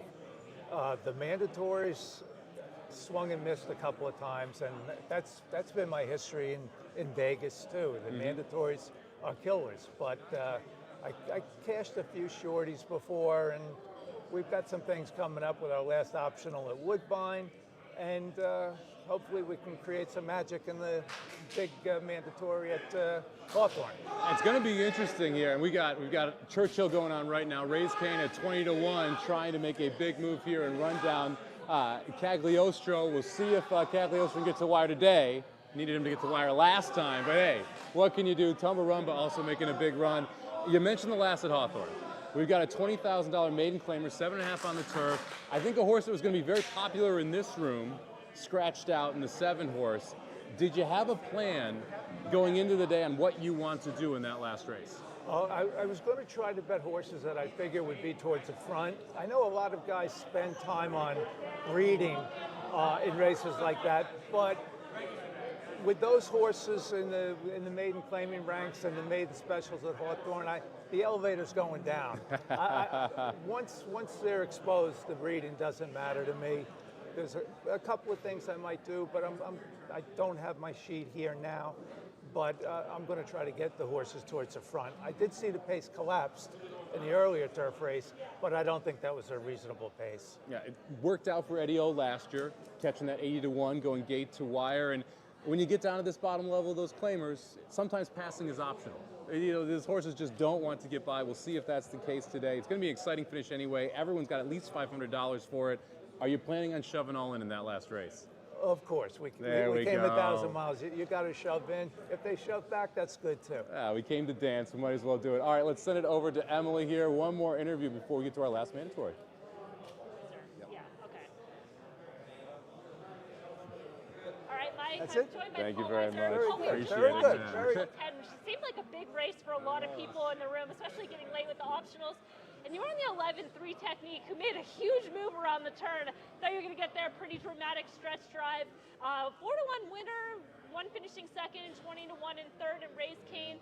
But it seemed like a race that a lot of people played in. We might see some movement in there. Overall, how's your day going so far? Just like that race. Made good moves and flattened out late, sadly. But we're not done yet. Still 2 more races to play. Anything can happen. Yeah, so those the 2 races being the finale and then the penultimate. Okay, so you've played all your optional races. And where are you at in terms of your bankroll going into those? I have about $1,300 or so left. Okay. So plenty of money to fire with. Yeah, and I feel like that gives such an opportunity in this tournament that people kind of forget about a little bit, is you're always going to have something going into that last race. It doesn't matter what that bankroll is.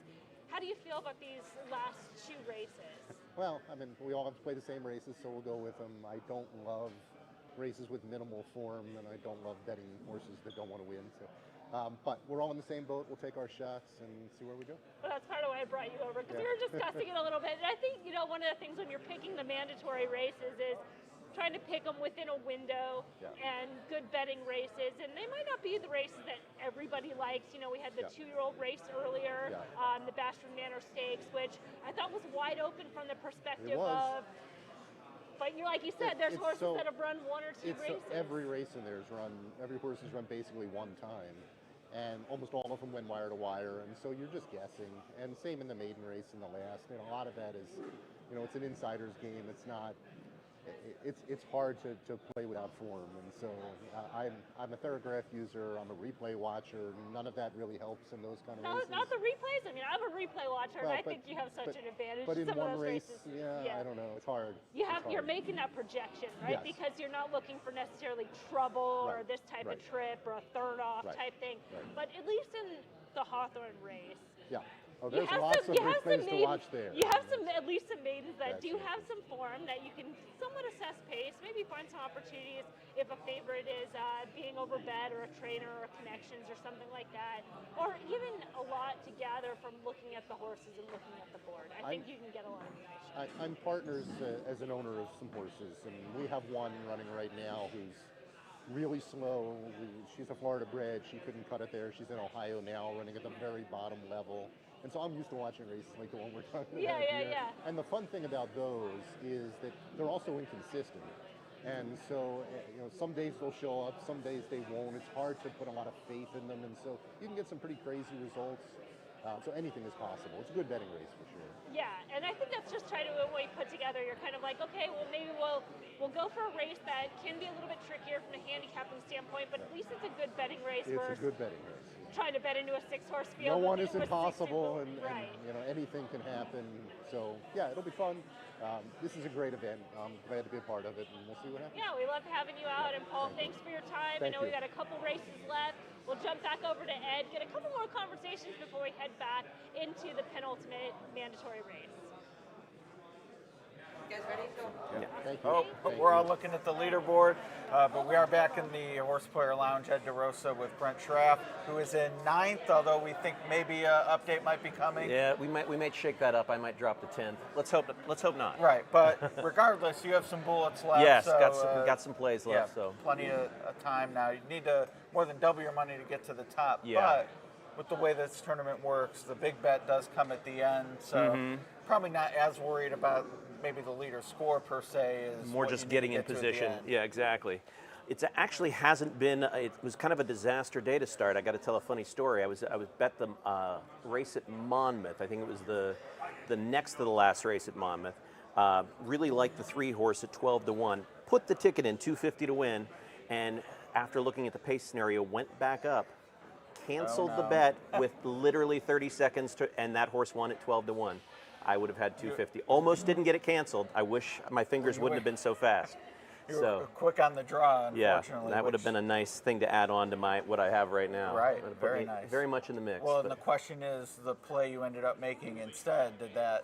I did the play that I have not used that bet yet. I'm going to look at. I have a play at Hawthorne that I'll be using, but I definitely should have left it alone. My best friend Steve DeCaspers left his bet, and he's currently in.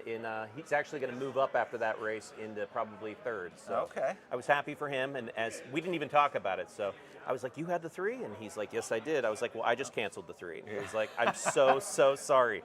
But yeah. Well, maybe it's good luck to be on here because he and I spoke, and maybe you are. Yeah, you are definitely the blessing. We'll see what you can do from here. I know you mentioned Steve. Justin's not with us; he's on the cruise. But it seems like you have a great group of guys. Team that like Lone the Speed. races. Yeah, we love it. We love it. We enjoy it. And spoke with Bill Sherman earlier. I had my buddy Mike, who I know personally, on here, and it seems like that's part of the horse player experience. Yeah, I think there's a great camaraderie. We do it, obviously to make money and to try to beat the horses, but a lot of it's just for the friendships you make along the way, and to go to Vegas for the NHC and throw our hats in that. It's just a great time. So.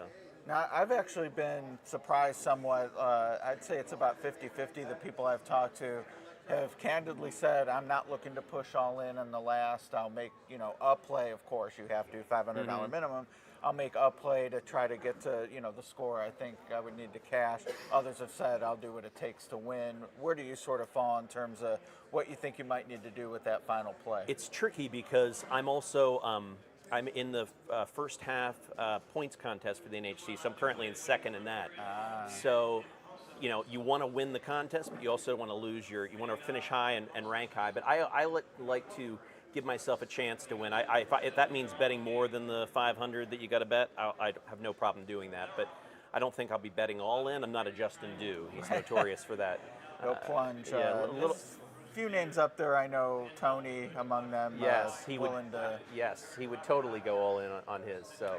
And you mentioned waiting a leaderboard update, and Steve is now up to 5,500. Yep, he's in 5th, and I lost a place, but not by much. So and at this stage, obviously the place is less important than the cash itself. But Maven hit something. He's back in the top 2 with almost 6,900. So I honestly thought our scores would be higher today than 8. I saw 8. I was like, wow, that's achievable. That's for a lot of these guys who are behind. That's a 2-to-1 shot away. That's betting on going all in on the fade. Right.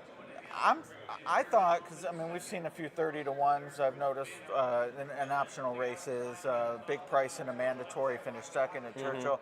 I thought among the 60, I'm thinking, oh, someone has this for 15 grand. I thought there'd be one of those. And we'll see where it shakes out. No, I said winner's going to have somewhere. The goal would be to get 15 to 20. I think is what wins it. So I've got a long way to go, but there's still hope. Now I know you have some credits to your name, so if people are recognizing your voice, are you active in anything? Yeah, right now? I do. I'm a TV film actor, and also do mostly voiceover work. Okay. Yeah, I spent like 14 years in LA, and kind of did a lot of TV film, and then moved to the East Coast. And when I was kind of away from LA, I started focusing on voiceover, and that just kind of took off. So you'll hear me on a Skechers commercial right now with Muhammad Ali, or no, Sugar Ray Leonard, Muhammad Ali.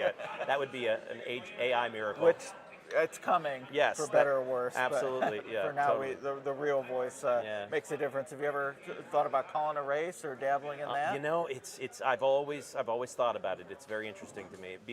Finally combining my favorite things. So definitely something I look into. Well, favorite thing of all horse players would be to move up that leaderboard. So best I'm of luck going to go the work rest on of the that. way. Yeah, Appreciate thanks a lot. it. Thank you. Appreciate it. That's Brent. Let's hear from another horse player.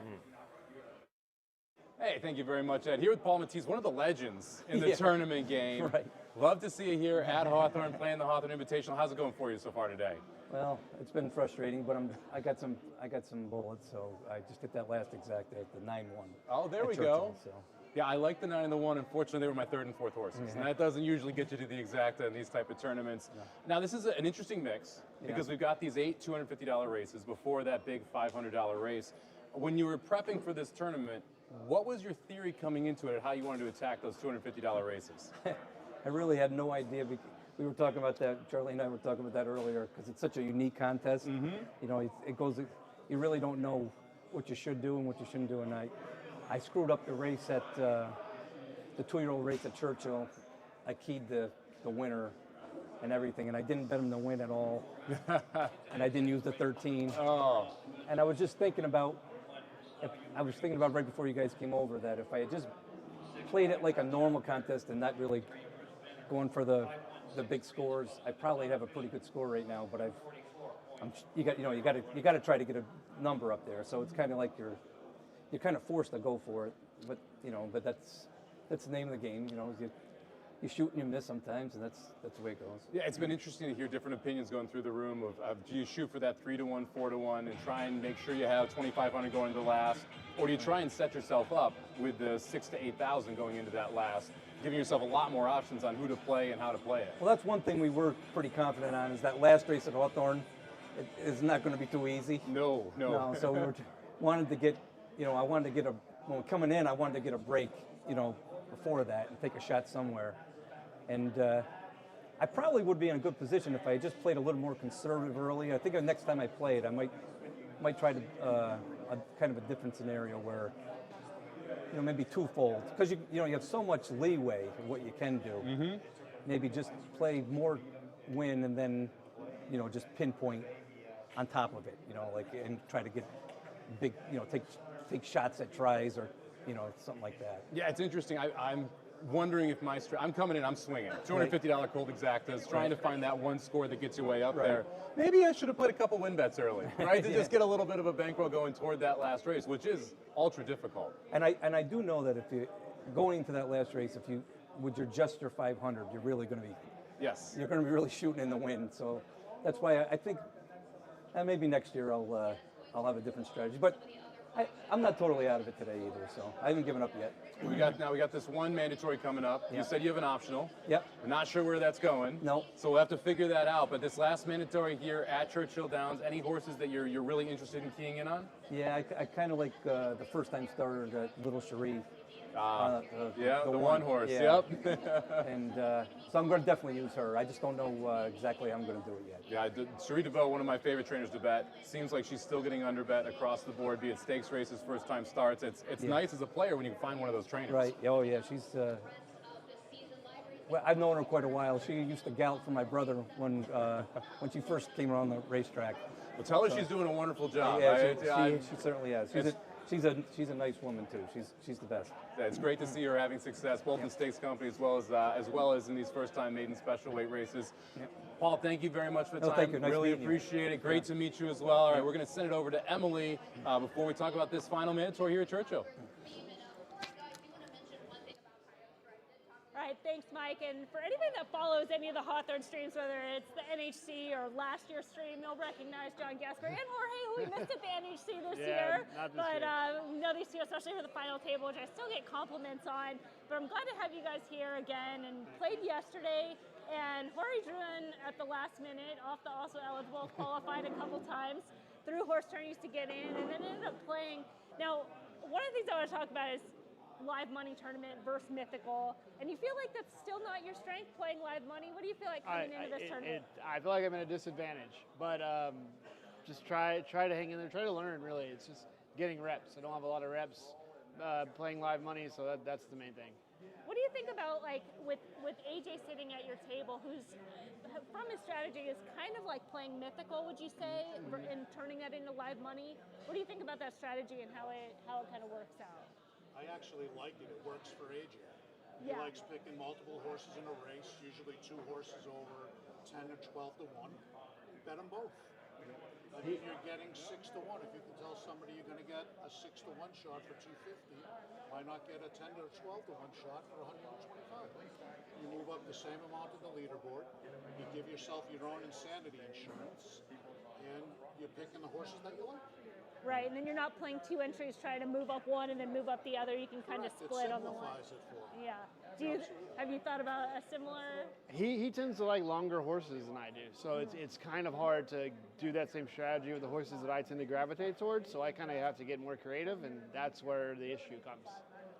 Sometimes I get too creative, sometimes not enough, and I haven't put all the pieces together yet.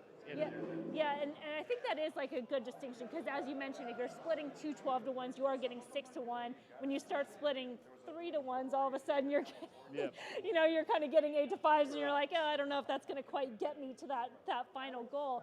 Now we are getting a little bit late in the day. We just have the one mandatory before the finale. Where are you at in terms of optionals, opinions, done with optionals? Done.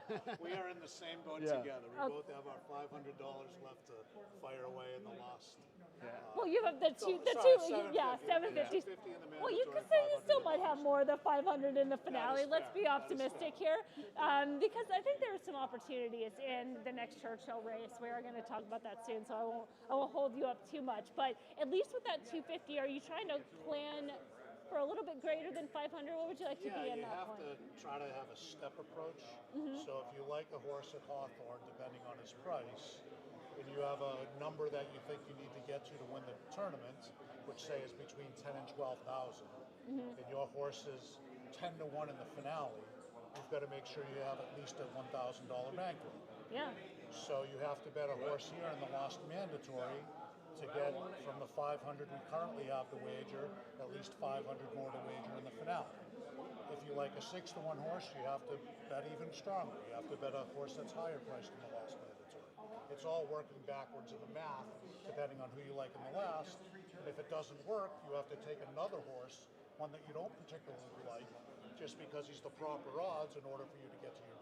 I feel like we're doing the final table all over again, but it's constantly the final table all over again, because you're always thinking, how am I going to win, and what are the different strategies in order to get there? Do you kind of feel it's the same way? It's going to be about 12 to 14, or based on kind of the scores right now? Could it be? I don't know. I probably shoot for 8 in this $250 race, and then maybe in the 500 go for that 10-12 number. Okay, so just see it's going to be right around there. And I want to make sure they know that I'm critical of everybody else at the final table. Make sure I'm critical of myself going into this and how lousy it is, but how bad my math is to get to 10,000. Well, next year at the NHC, you're going to have you at the final table at the NHC and doing final table analysis with us. That's what I want to do. That's my goal. Absolutely. We love that. All right, we're gonna take a quick break. We're gonna go back to the table because we have that next mandatory, that final mandatory race before the finale. So thank you, John, Jorge. Good luck in this race. Thank you. Thank you, Emily. All right. Win big with new DRF All Access past performances.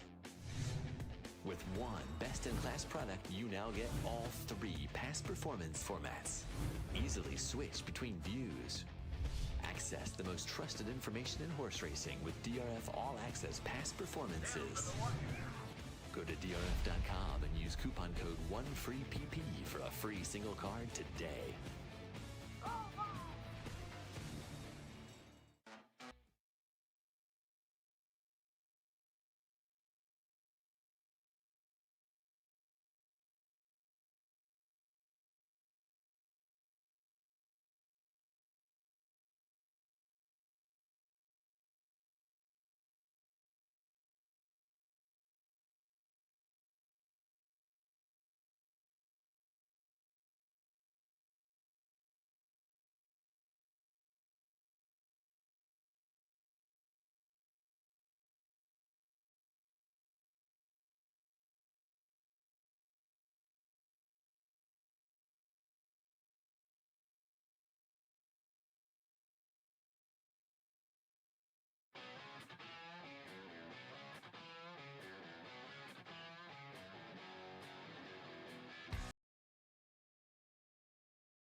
Past performance formats.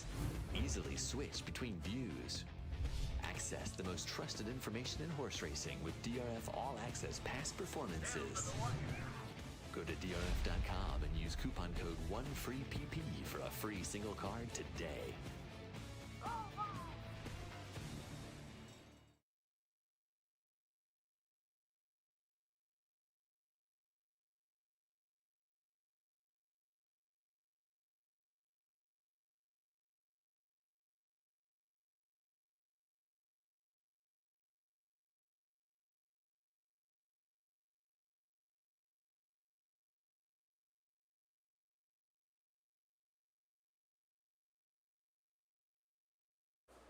All right, we're all back at the table, and we have just one more mandatory race before the finale. And for a lot of players, this is just their last two plays. They've used a lot of our optionals, even though we're going to have about an hour or so between those two races. 4 minutes to race 11.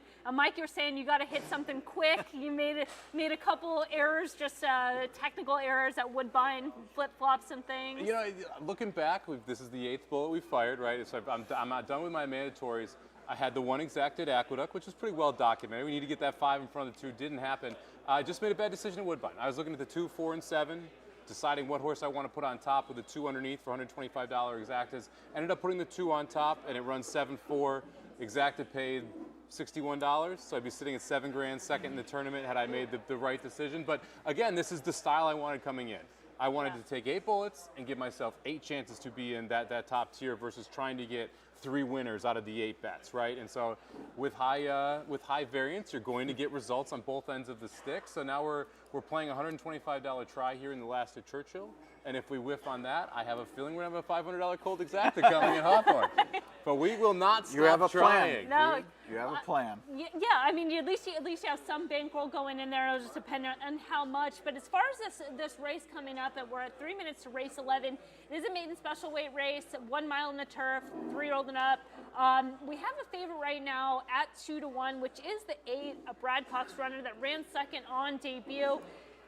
A lot of these horses making that surface switch here, kind of wide open. How did you feel about the favorite in here? Did you decide this is a strong favorite, a horse that you wanted to play against? Logical favorite. right? Yeah. I think this horse makes a lot of sense. Second time starter. The first race came off the turf, so now getting back onto the preferred surface here by Candy Ride. So there is some good turf breeding there. I think you're going to see the 8 run pretty well. I don't want to bet the 8 at 2-1. I'm not trying to put the 8 on top and anything at 2-1. I think the 8 is relevant at the end. So I played a single horse over 2 other horses. So I played 1 over 7-8 over 7-8. So I do think that the 8 is a legitimate contender in the race, can run here in the top 3, but at that specific price, not a horse I want to put on top of an exotic wager when I'm trying to make a move in a tournament, and not a horse I would bet at that price. You know, this is one, sorry to cut you off, Ed, but when we talked about the maiden race earlier, this day is already so long. I don't think it was one that we were on camera for. It was right before we started, but it was a first-time starter, and I'm like, it's a first-time starter debuting late in the meet. Now, I feel like my opinion would switch for this race, and part of that is, one, obviously the odds, but looking at every horse in this field that has run, I'm completely underwhelmed. I'm looking for a new face, so I would be looking at those first-time starters just saying, hey, I know pointing towards debuting on closing day maybe isn't the most ideal, but a new face at a price, I can definitely get there. So I would be looking at 1, 2, and 10. Just through straight up process of elimination, those are the 3 new faces in this race. Well, I like a new face on the turf at least. I think Remarkable Mo can improve, and not only do you get turf, which is new, but 2 turns, so maybe something there, and I think the price is generous. What I was going to mention on the 8, the favorite, part of the reason I'm against, a little inside baseball, Emily, maybe you've dealt with this at Hawthorne, but when I was doing public handicapping for Churchill, and it was anecdotal, shame on me for not having the data because it's there, but anecdotally, I did not like when Brad Cox horses shipped to Churchill from Ellis, meaning training at Ellis, not laid off since Ellis. And this horse was at Churchill, went to Ellis, and I think I was onto something because Brad pulled me aside after I mentioned on TV and said, hey, don't talk about that because owners think that those are my lesser horses, and that's not true, which I get where he's coming from, but the fact he pulled me aside not to mention it makes me think I was onto something. I don't work at Churchill anymore, so I can mention it now. I'm fading the 8 and betting the 4. Hey, Brad, how's it going? Swing Thoroughbred's going to be like, what the heck? Anything can be said here on this live stream. This is YouTube. Anything goes. It is interesting that you mentioned that, Ed, because I rank Chad Brown turf horses based on where they debut and where they're training. Sure. I mean, you've got Monmouth, you've got Tampa, you've got Gulfstream, you've got Saratoga, all different destinations for Chad Brown, and depending on where he debuts them and the jockey he uses, it kind of tips the hand on what he believes in that horse long term. Now that may change, but at least it gives you a good starting point for some of those turf horses when you have multiple of them facing each other. If you have an extremely good horse and they're running maiden races for $150,000, like so many are, and then you run one for a maiden special weight for $30,000, that tells you a lot. They're off here at Churchill in race 11, the last mandatory race before the finale. Good luck. This couldn't be going better or worse. Did you play the 4 to win here, Ed? I sure did. Nice. 18-1. You got to like that spot, especially the way Speed's been playing on this course.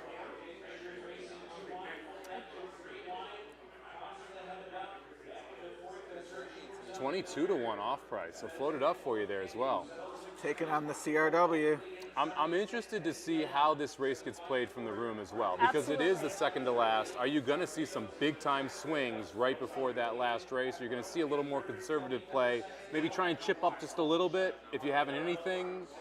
This is going to be one of those where it's going to be interesting to see what type of jumps we get, especially if you get a 22-1 shot that wins the race. Yeah, and especially the way that the leaderboard is right now, where everything is kind of getting a little bit congested up at the top, where people have $4,000 or $5,000, and in this race, you kind of think, am I going to try to find some even more separation here, or conserve my bankroll and try to go into that last race? I'm hoping to find some separation turning for home. Well, you found about a length or two. Now it's now the cavalry charge is going here. into this spot. I think you're home. Did you just give him the kiss of death right here? Come on, Shap's gonna get this. Was Shap's top pick? Yeah. Well, there's one of your first-time starters. Yeah, I mean that was the angle. It's just I've seen everybody in the race, and I want a new face. And watching of it, there's I can't really take credit for it. This is like a Mark Kramer thing, but it's like you really are the lesser of evils. It's just really a process of elimination. Everybody that's run, I don't want on top. I'm down to the first-time starters. There's 3 of them. 2 are 20, the longest price of the 3 won. So there's some angle there. But yeah, and one of the things that I talked about on Howard's podcast coming in, as far as talking about the last mandatory or the final race at Hawthorne, a way to approach is by eliminating horses. If you're looking at that field and saying, here's a field of 10, I can start, I'm not using this horse at all. I'm not using, you eliminate 3 horses. Now you've cut it down to a field of 7. From that field of 7, who can you eliminate on the top? Cut another 2. Okay, now you're down, and you should start playing that way versus trying to think, who do I like? Who can I go get away from, and then kind of close your bets around that. It's just a different way of looking at the race. And that, I thought Cherie at 4-1 just was too light. So then that's another layer. That's you another can lop top, on. yeah. And then if you're playing like AJ, then you're betting 250 on the 2 and the 10 at both 26-1, and you're doing okay. You just got home a $250 bet. Yeah. I'm a Cherie stan. I I love her as a trainer, and she usually does not get bet. Right. Usually she is one of the more underbet trainers as well, especially towards stakes races. So I have a soft spot in my heart for Cherie DeVaux horses at this point. And the break I wish was a little better on that one. The 1 really stumbled bad at the gate. That's a horse I'm interested in coming back. We'll see if we get anything. The 4 I thought ran very well there, and the 2 just a solid effort there. We're going to have the longest shot on the board over the second longest shot on the board. Oh my, yes. We heard a little clapping. There was a couple high fives over your shoulder there. I bet we have a win bet at worst. At the very least, the exact is 311 for $1. Wow. Okay. So that's moving territory. And look, if you got jazzy with liking the favorite and somehow find a key box or something, it's not out of the realm of possibility. Yeah, and then we have, I'm just kind of looking up right now, it looks like Paul, Mike Mulvihill, and Brent, who are all in the top 10, 11 right now, still have an optional. And they still got time. We're going Hawthorne race 9, and race 7 is heading to post right now. And this could be a playable race at Hawthorne. One that I think a lot of people looked at and thought maybe race 7 was going to be the last race of the tournament. So that's a possibility for players right now. Yeah, I talked to Paul. He has no idea what race he's using. Okay. he said he had one earlier that he pegged. The price didn't work out. Yep. So he decided to just pass, and he's now looking for that race to be able to fill in. It's nice to have, like you said, that hour. You've got a couple options. I think this one and the next one, to be honest, at Hawthorne are both playable. If you want to go either route there, Los Alamitos, you've got a nice 8-horse field. You got a 1-2 shot there, so you might have to get a little creative. But there's a couple races left here where I think people can try to make moves. But now it's all about this final race and how people are going to look at the 9th at Hawthorne. Yeah, I know it's going to take a little bit to get the leaderboard up after this race, but it'll be interesting to see what is moving around and where people are at bankroll-wise going into that last race. Mike Mulvihill's got a lot of work to do. It looks like he's got three more races. He's going to be firing left, there's right, definitely and center. 2 Hawthorne between. True. So. Get involved in there. Well, I know we want to talk to a few more players before our last mandatory race. $55 on the $55.04 thanks to the breakage in Kentucky. 1984 for the place. So some decent payouts there that could definitely shake things up. But we will take a short break, and then we'll get back with a couple more interviews before we meet up once again for that finale. Basically, time to start talking about how to win the thing. Do you want to talk about that now? No, I meant with the players. Oh, yes, yeah, no. Okay. $500 exactly. Yeah, that's how we know win your this thing. No, it's a great final race, and I know some people feel challenged by the condition, but I mean, to me, it's part of the game. Gotta earn it. Yeah, absolutely. It's part of the game. What would you, on that point, what would you rather have? Like condition with like a full field of maiden claiming that you have to bet at least $500, a full field of maiden claimers where form could be a little bit off, or a field of 7? What would you rather? In this format, I'd rather have the full field because that's the only race you can go all in on, and I'd feel cheated having to have my final stand be on a 6-horse field where you're like in your case, you might be looking at a cold try at that point.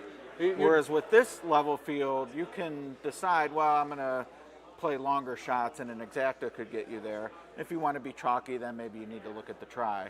But I feel with this format, with that being the only one you can extend, you want the bigger field. Yeah. Now, when it's a BCBC style, I think that matters less because you have every race at your disposal to make a push, but not here. Yeah, that's the key, right? When you have 8 races where your max bet is 250, you need to make sure that last race allows people to make up ground. Absolutely. And with this style of race, with this style of field, you can make up ground. You're going to get some random results, right? But that means we saw that last year. Exactly, but that means that you're going to be able to go from the $500 to the winner's circle. And because of the way that this tournament has been styled, you want that. That's what you want, everyone in the room to be live. And if you play a 7-horse field, not everyone in the room is going to be live because someone is going to have the exact same bet as you for more money than you have if you're sitting there with $500. It's just the truth of the matter. So you have to make sure that if this is the style you're going to play, where it does come down to this last race, that every opinion is live to win the actual contest. Well, I know in BCBC, not last year, but the year before, it was the year that it ended on the sprint, right? That was last year. Last year. Oh, was that last year? Turf, That was last year. turf sprint, then the sprint. So it made things a little bit tricky because you had that smaller field, Right. So, anyways, okay, we're gonna Now we're really breaking. enough chit chat. We're gonna take a quick break and we'll be back with some interviews before the finale.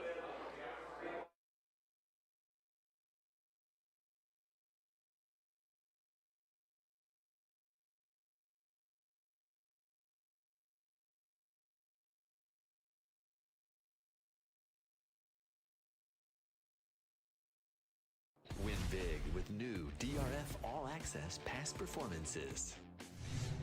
With one best-in-class product, you now get all 3 past performance formats. Easily switch between views. Access the most trusted information in horse racing with DRF All Access past performances. Go to DRF.com and use coupon code 1FREEPP for a free single card today.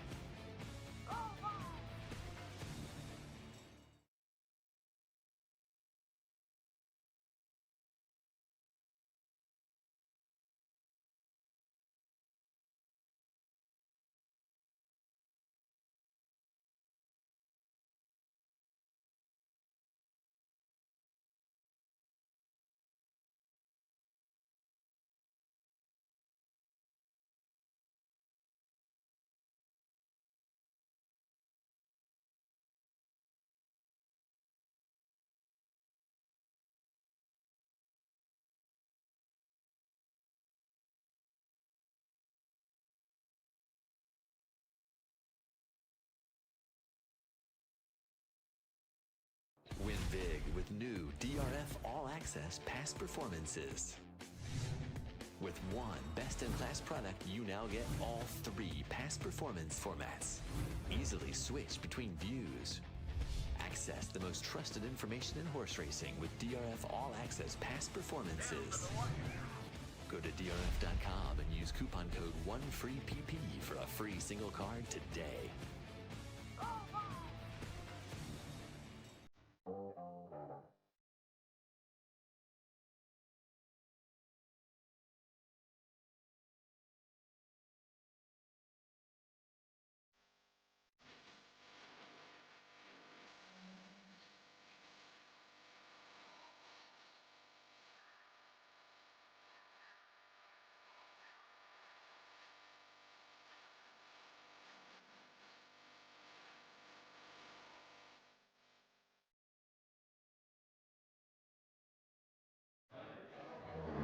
DeRosa back at the Hawthorne Invitational. I've had the pleasure to talk to many players who are in town for the contest. Leonard Peterson, it's a home game for him, and he was telling me he loves the people at Hawthorne and gets to support contest. Sounds like you're a regular. Yeah, I am.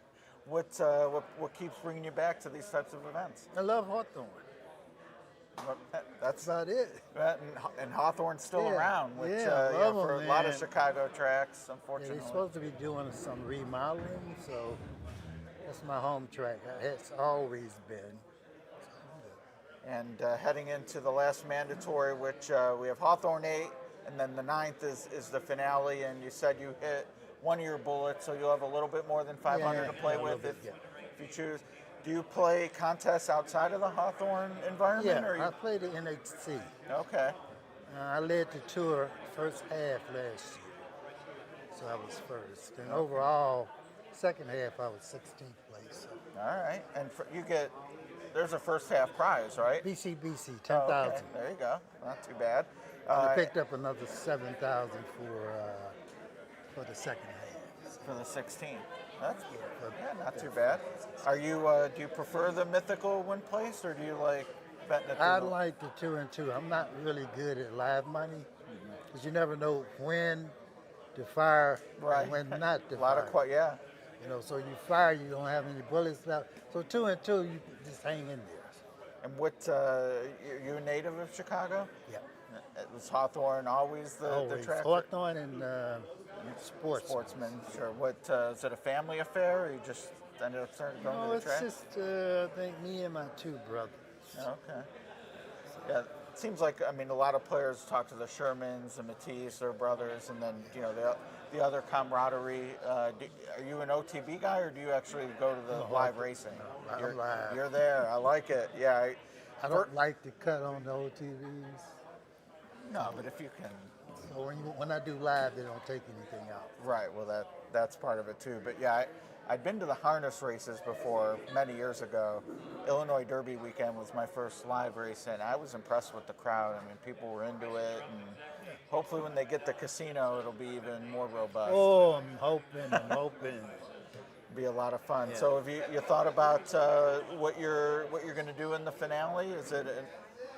No, I'm probably going to bet 1,000 on somebody just to win. I'm not a gimmick player. Right. That's why I don't do really good in the live money, because I don't play pick 6s and 5s, and I'm straight win better. So. Well, it's a maiden claimer on the turf, so you're going to have a lot of options. It's going to be challenging for sure. Yeah. What do you have a favorite local jockey or trainer? You just find yourself gravitating toward? No, that's good. Some horse players have that bias. I think it costs them.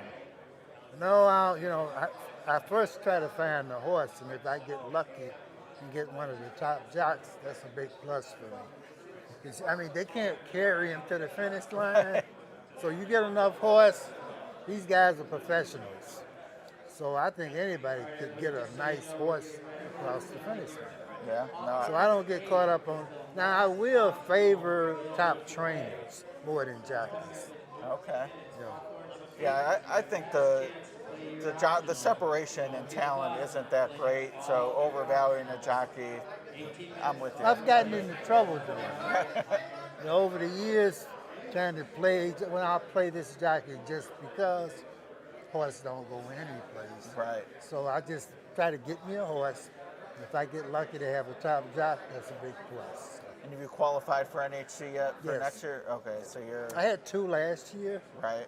So this year I got 1 already. I'm working on the second.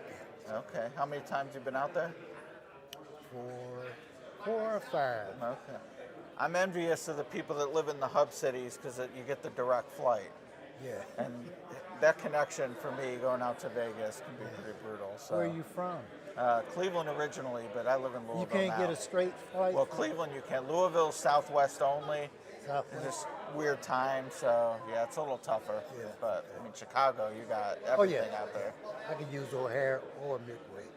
Either one. All right, well, Leonard is a local hoping to, well, I guess we had a local win last year with Eddie O. Yeah. Well, you had Justin. He's over there. He won.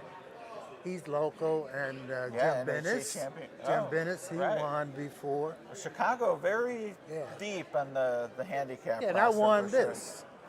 Oh, you're a winner too. Yeah, okay. I won the invitation. 2018? No, about 3 years ago. 3, okay. And I got DQ'd. Oh. The last bet was supposed to go in before 5 o'clock. I didn't read the fine print. So I got DQ'd for 30,000. Well, you didn't hold it against them too much because you're back. Well, last year in cash and prizes, I picked up a little over 60,000. So it wasn't too bad. Right, that's not too bad at all. Well, and you have a chance. 10,000 more up top today. Yeah. NHC to the winner. Best of luck in the finale. You know what? I don't think I can kiss the boys. They're way up you- there. I don't think I can kiss them. 8-1 gets you there on a $1,000 win bet, as long as they miss. Yeah, they got to miss. Not everybody's going to miss. That's true. Well, good luck just the same. So He's thanks Leonard, again. Yep, NHC multiple qualifier, winner of this in the past. On to our next horse player. Good luck. Thank you. Thank you very much, Ed. Here with Mark Odorisio. Hopefully I got that right. Odorisio. Odorisio. Yeah, We'll nail it by the end of Yeah. the interview, I promise. Mark, longtime Hawthorne tournament player. Thank you for coming back here. What draws you to these Hawthorne tournaments? Well, Rhonda and the staff they go above and beyond. Yeah, I mean, we feel like we're a high roller, and we're really not, you know. But they treat us like one, and I mean, I can't thank them enough for just how we're treated here. And we kind of always usually have some good luck here. You know, at least somebody in our gang usually has a good showing one day or at these tournaments. So. But yeah, it's great. So It's been phenomenal hospitality so far from Hawthorne. Food was good. Food was Appreciate excellent. that. Yeah. Race has been good so far to you as well. You're sitting up- there 13th on the leaderboard? Well, I don't know. I haven't really looked to see. I know I'm plus about 100. So Okay. yeah, for the day, yeah, it's I blew on that last race there. I mean, I think a lot of people blew on that last race there. But I'm holding my own. I got off to a bad start, but I've hit a couple of races since then. And I just got the one mandatory left, so. So we're out of optional bullets. Yep. We're walking into that mandatory 2,600. What score do you think wins the tournament now that we see AJ Benton right now in the lead, right around 7,800? What's it going to take to take home the belt? I don't think it's going to be the 40,000 that won it last year. I'll be surprised if it is. We never. Eddie O's in the room again. He I might know, pop off for another but I'll 58,000, be 2,000. surprised that. But I do kind of think. I go, you're going to at least need. My guess is going to be between 15 and 20. Somebody's going to go all in and hit something really good in that race. So, and at least it's a fuller field, so you'll have some viable plays there. And it's not really like last year where it really looked like a 2-horse race last year, and then he just got. I don't know if he got lucky or just great handicap, and then he caught the one long shot that win the race and stuff. So probably a little of both, right? I think we all could admit well, when we catch that horse, it's a little of both. He handicapped the board, you know, which is what he needed to do. He did it better than me. So. Well, it's going to be interesting here. I love the uniqueness of this tournament because everyone's in here with a life. We're going to have every person in the room betting at least $500. Are you looking toward the win pool? Or are you going to try and find the exacta pool that you think is going to get you enough to get over the line? It's weird for me in the sense that I'm really not a trifecta player. I'm more of a win player, and I'm an exacta player. And I don't think I think you're going to have to hit a try in order to. Yeah, it just seems like in most of these cash contests in the last race. Usually somebody hits a try or a try to win these races. You usually just can't win enough on an exacta unless you catch 2 bombs.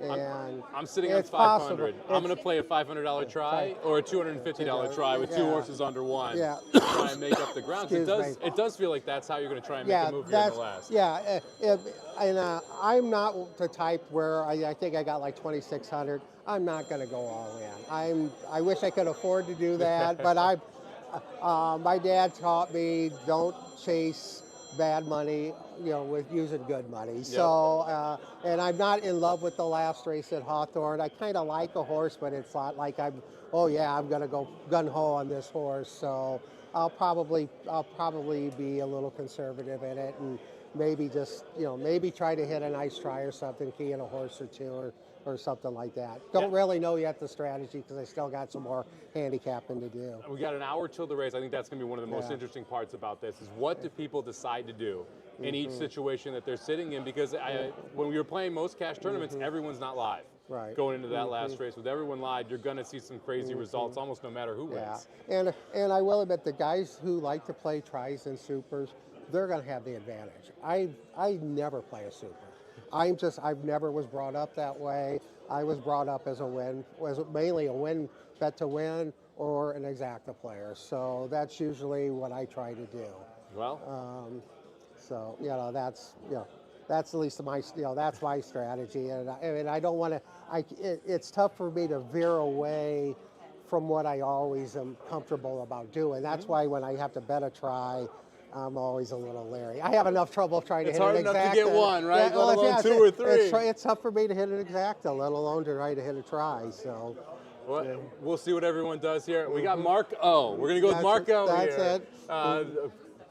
Constant Hawthorne tournament player coming back for this weekend. Really appreciate it. Thank you very much. And we'll be back in Thanksgiving. I love it. Back for the Thanksgiving. With our cohorts. Got the whole posse over here. We're going to send it over to Emily as we do the next player interview before we head to our final race. Okay. Brian Gross. Brian, one of the local players.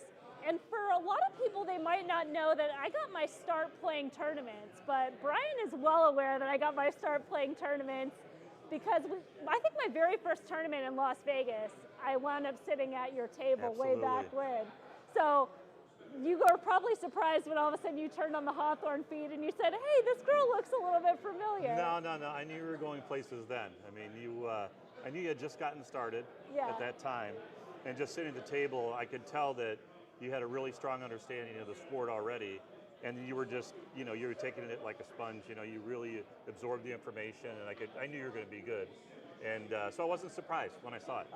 Okay. One of the things about playing tournaments, as you mentioned, is you get to sit around people and talk horse racing and learn from everybody at your table. I think that's one of the really cool experiences about tournament play that made me always want to go to Vegas and be in that experience. This is back at the Orleans, where it would be 3-day-long tournaments, and you're kind of the same thing, where it's like you're at a round table with some people. Very similar. And now you're at a good table right now. You got Leonard next to you, who's just an awesome local player, and Darren Schwager, who's up in third, of just a great cash money player. And you're having a good day yourself. You're sitting at what, about 3,000?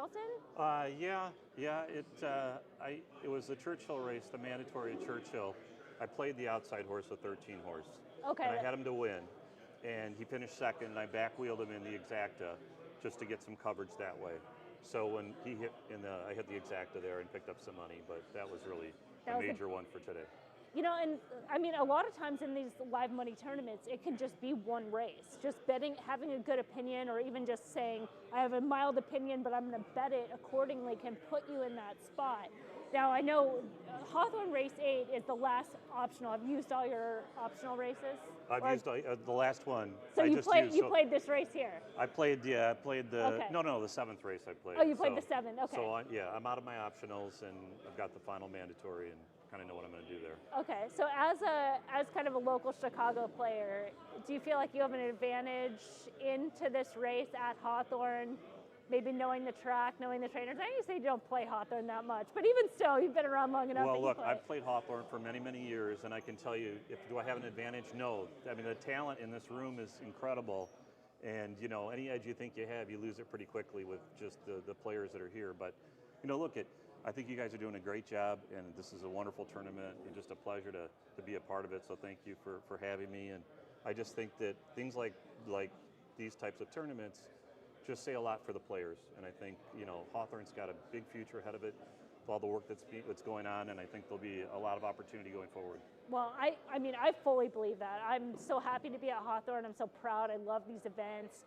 Even the racing, I think the racing is good. I'm excited for race 9. I think race 8 as well. But race 9, I think it's very playable maiden race on the turf, playing fair. I'm looking forward to that. Brian, thank you so much for coming on. I know we had to drag you. Absolutely, no, happy to do it. I know you are. Thank you so much for supporting Hawthorne and here in Chicago as well. Absolutely. All right, we'll send it back to Ed, and we'll come back around.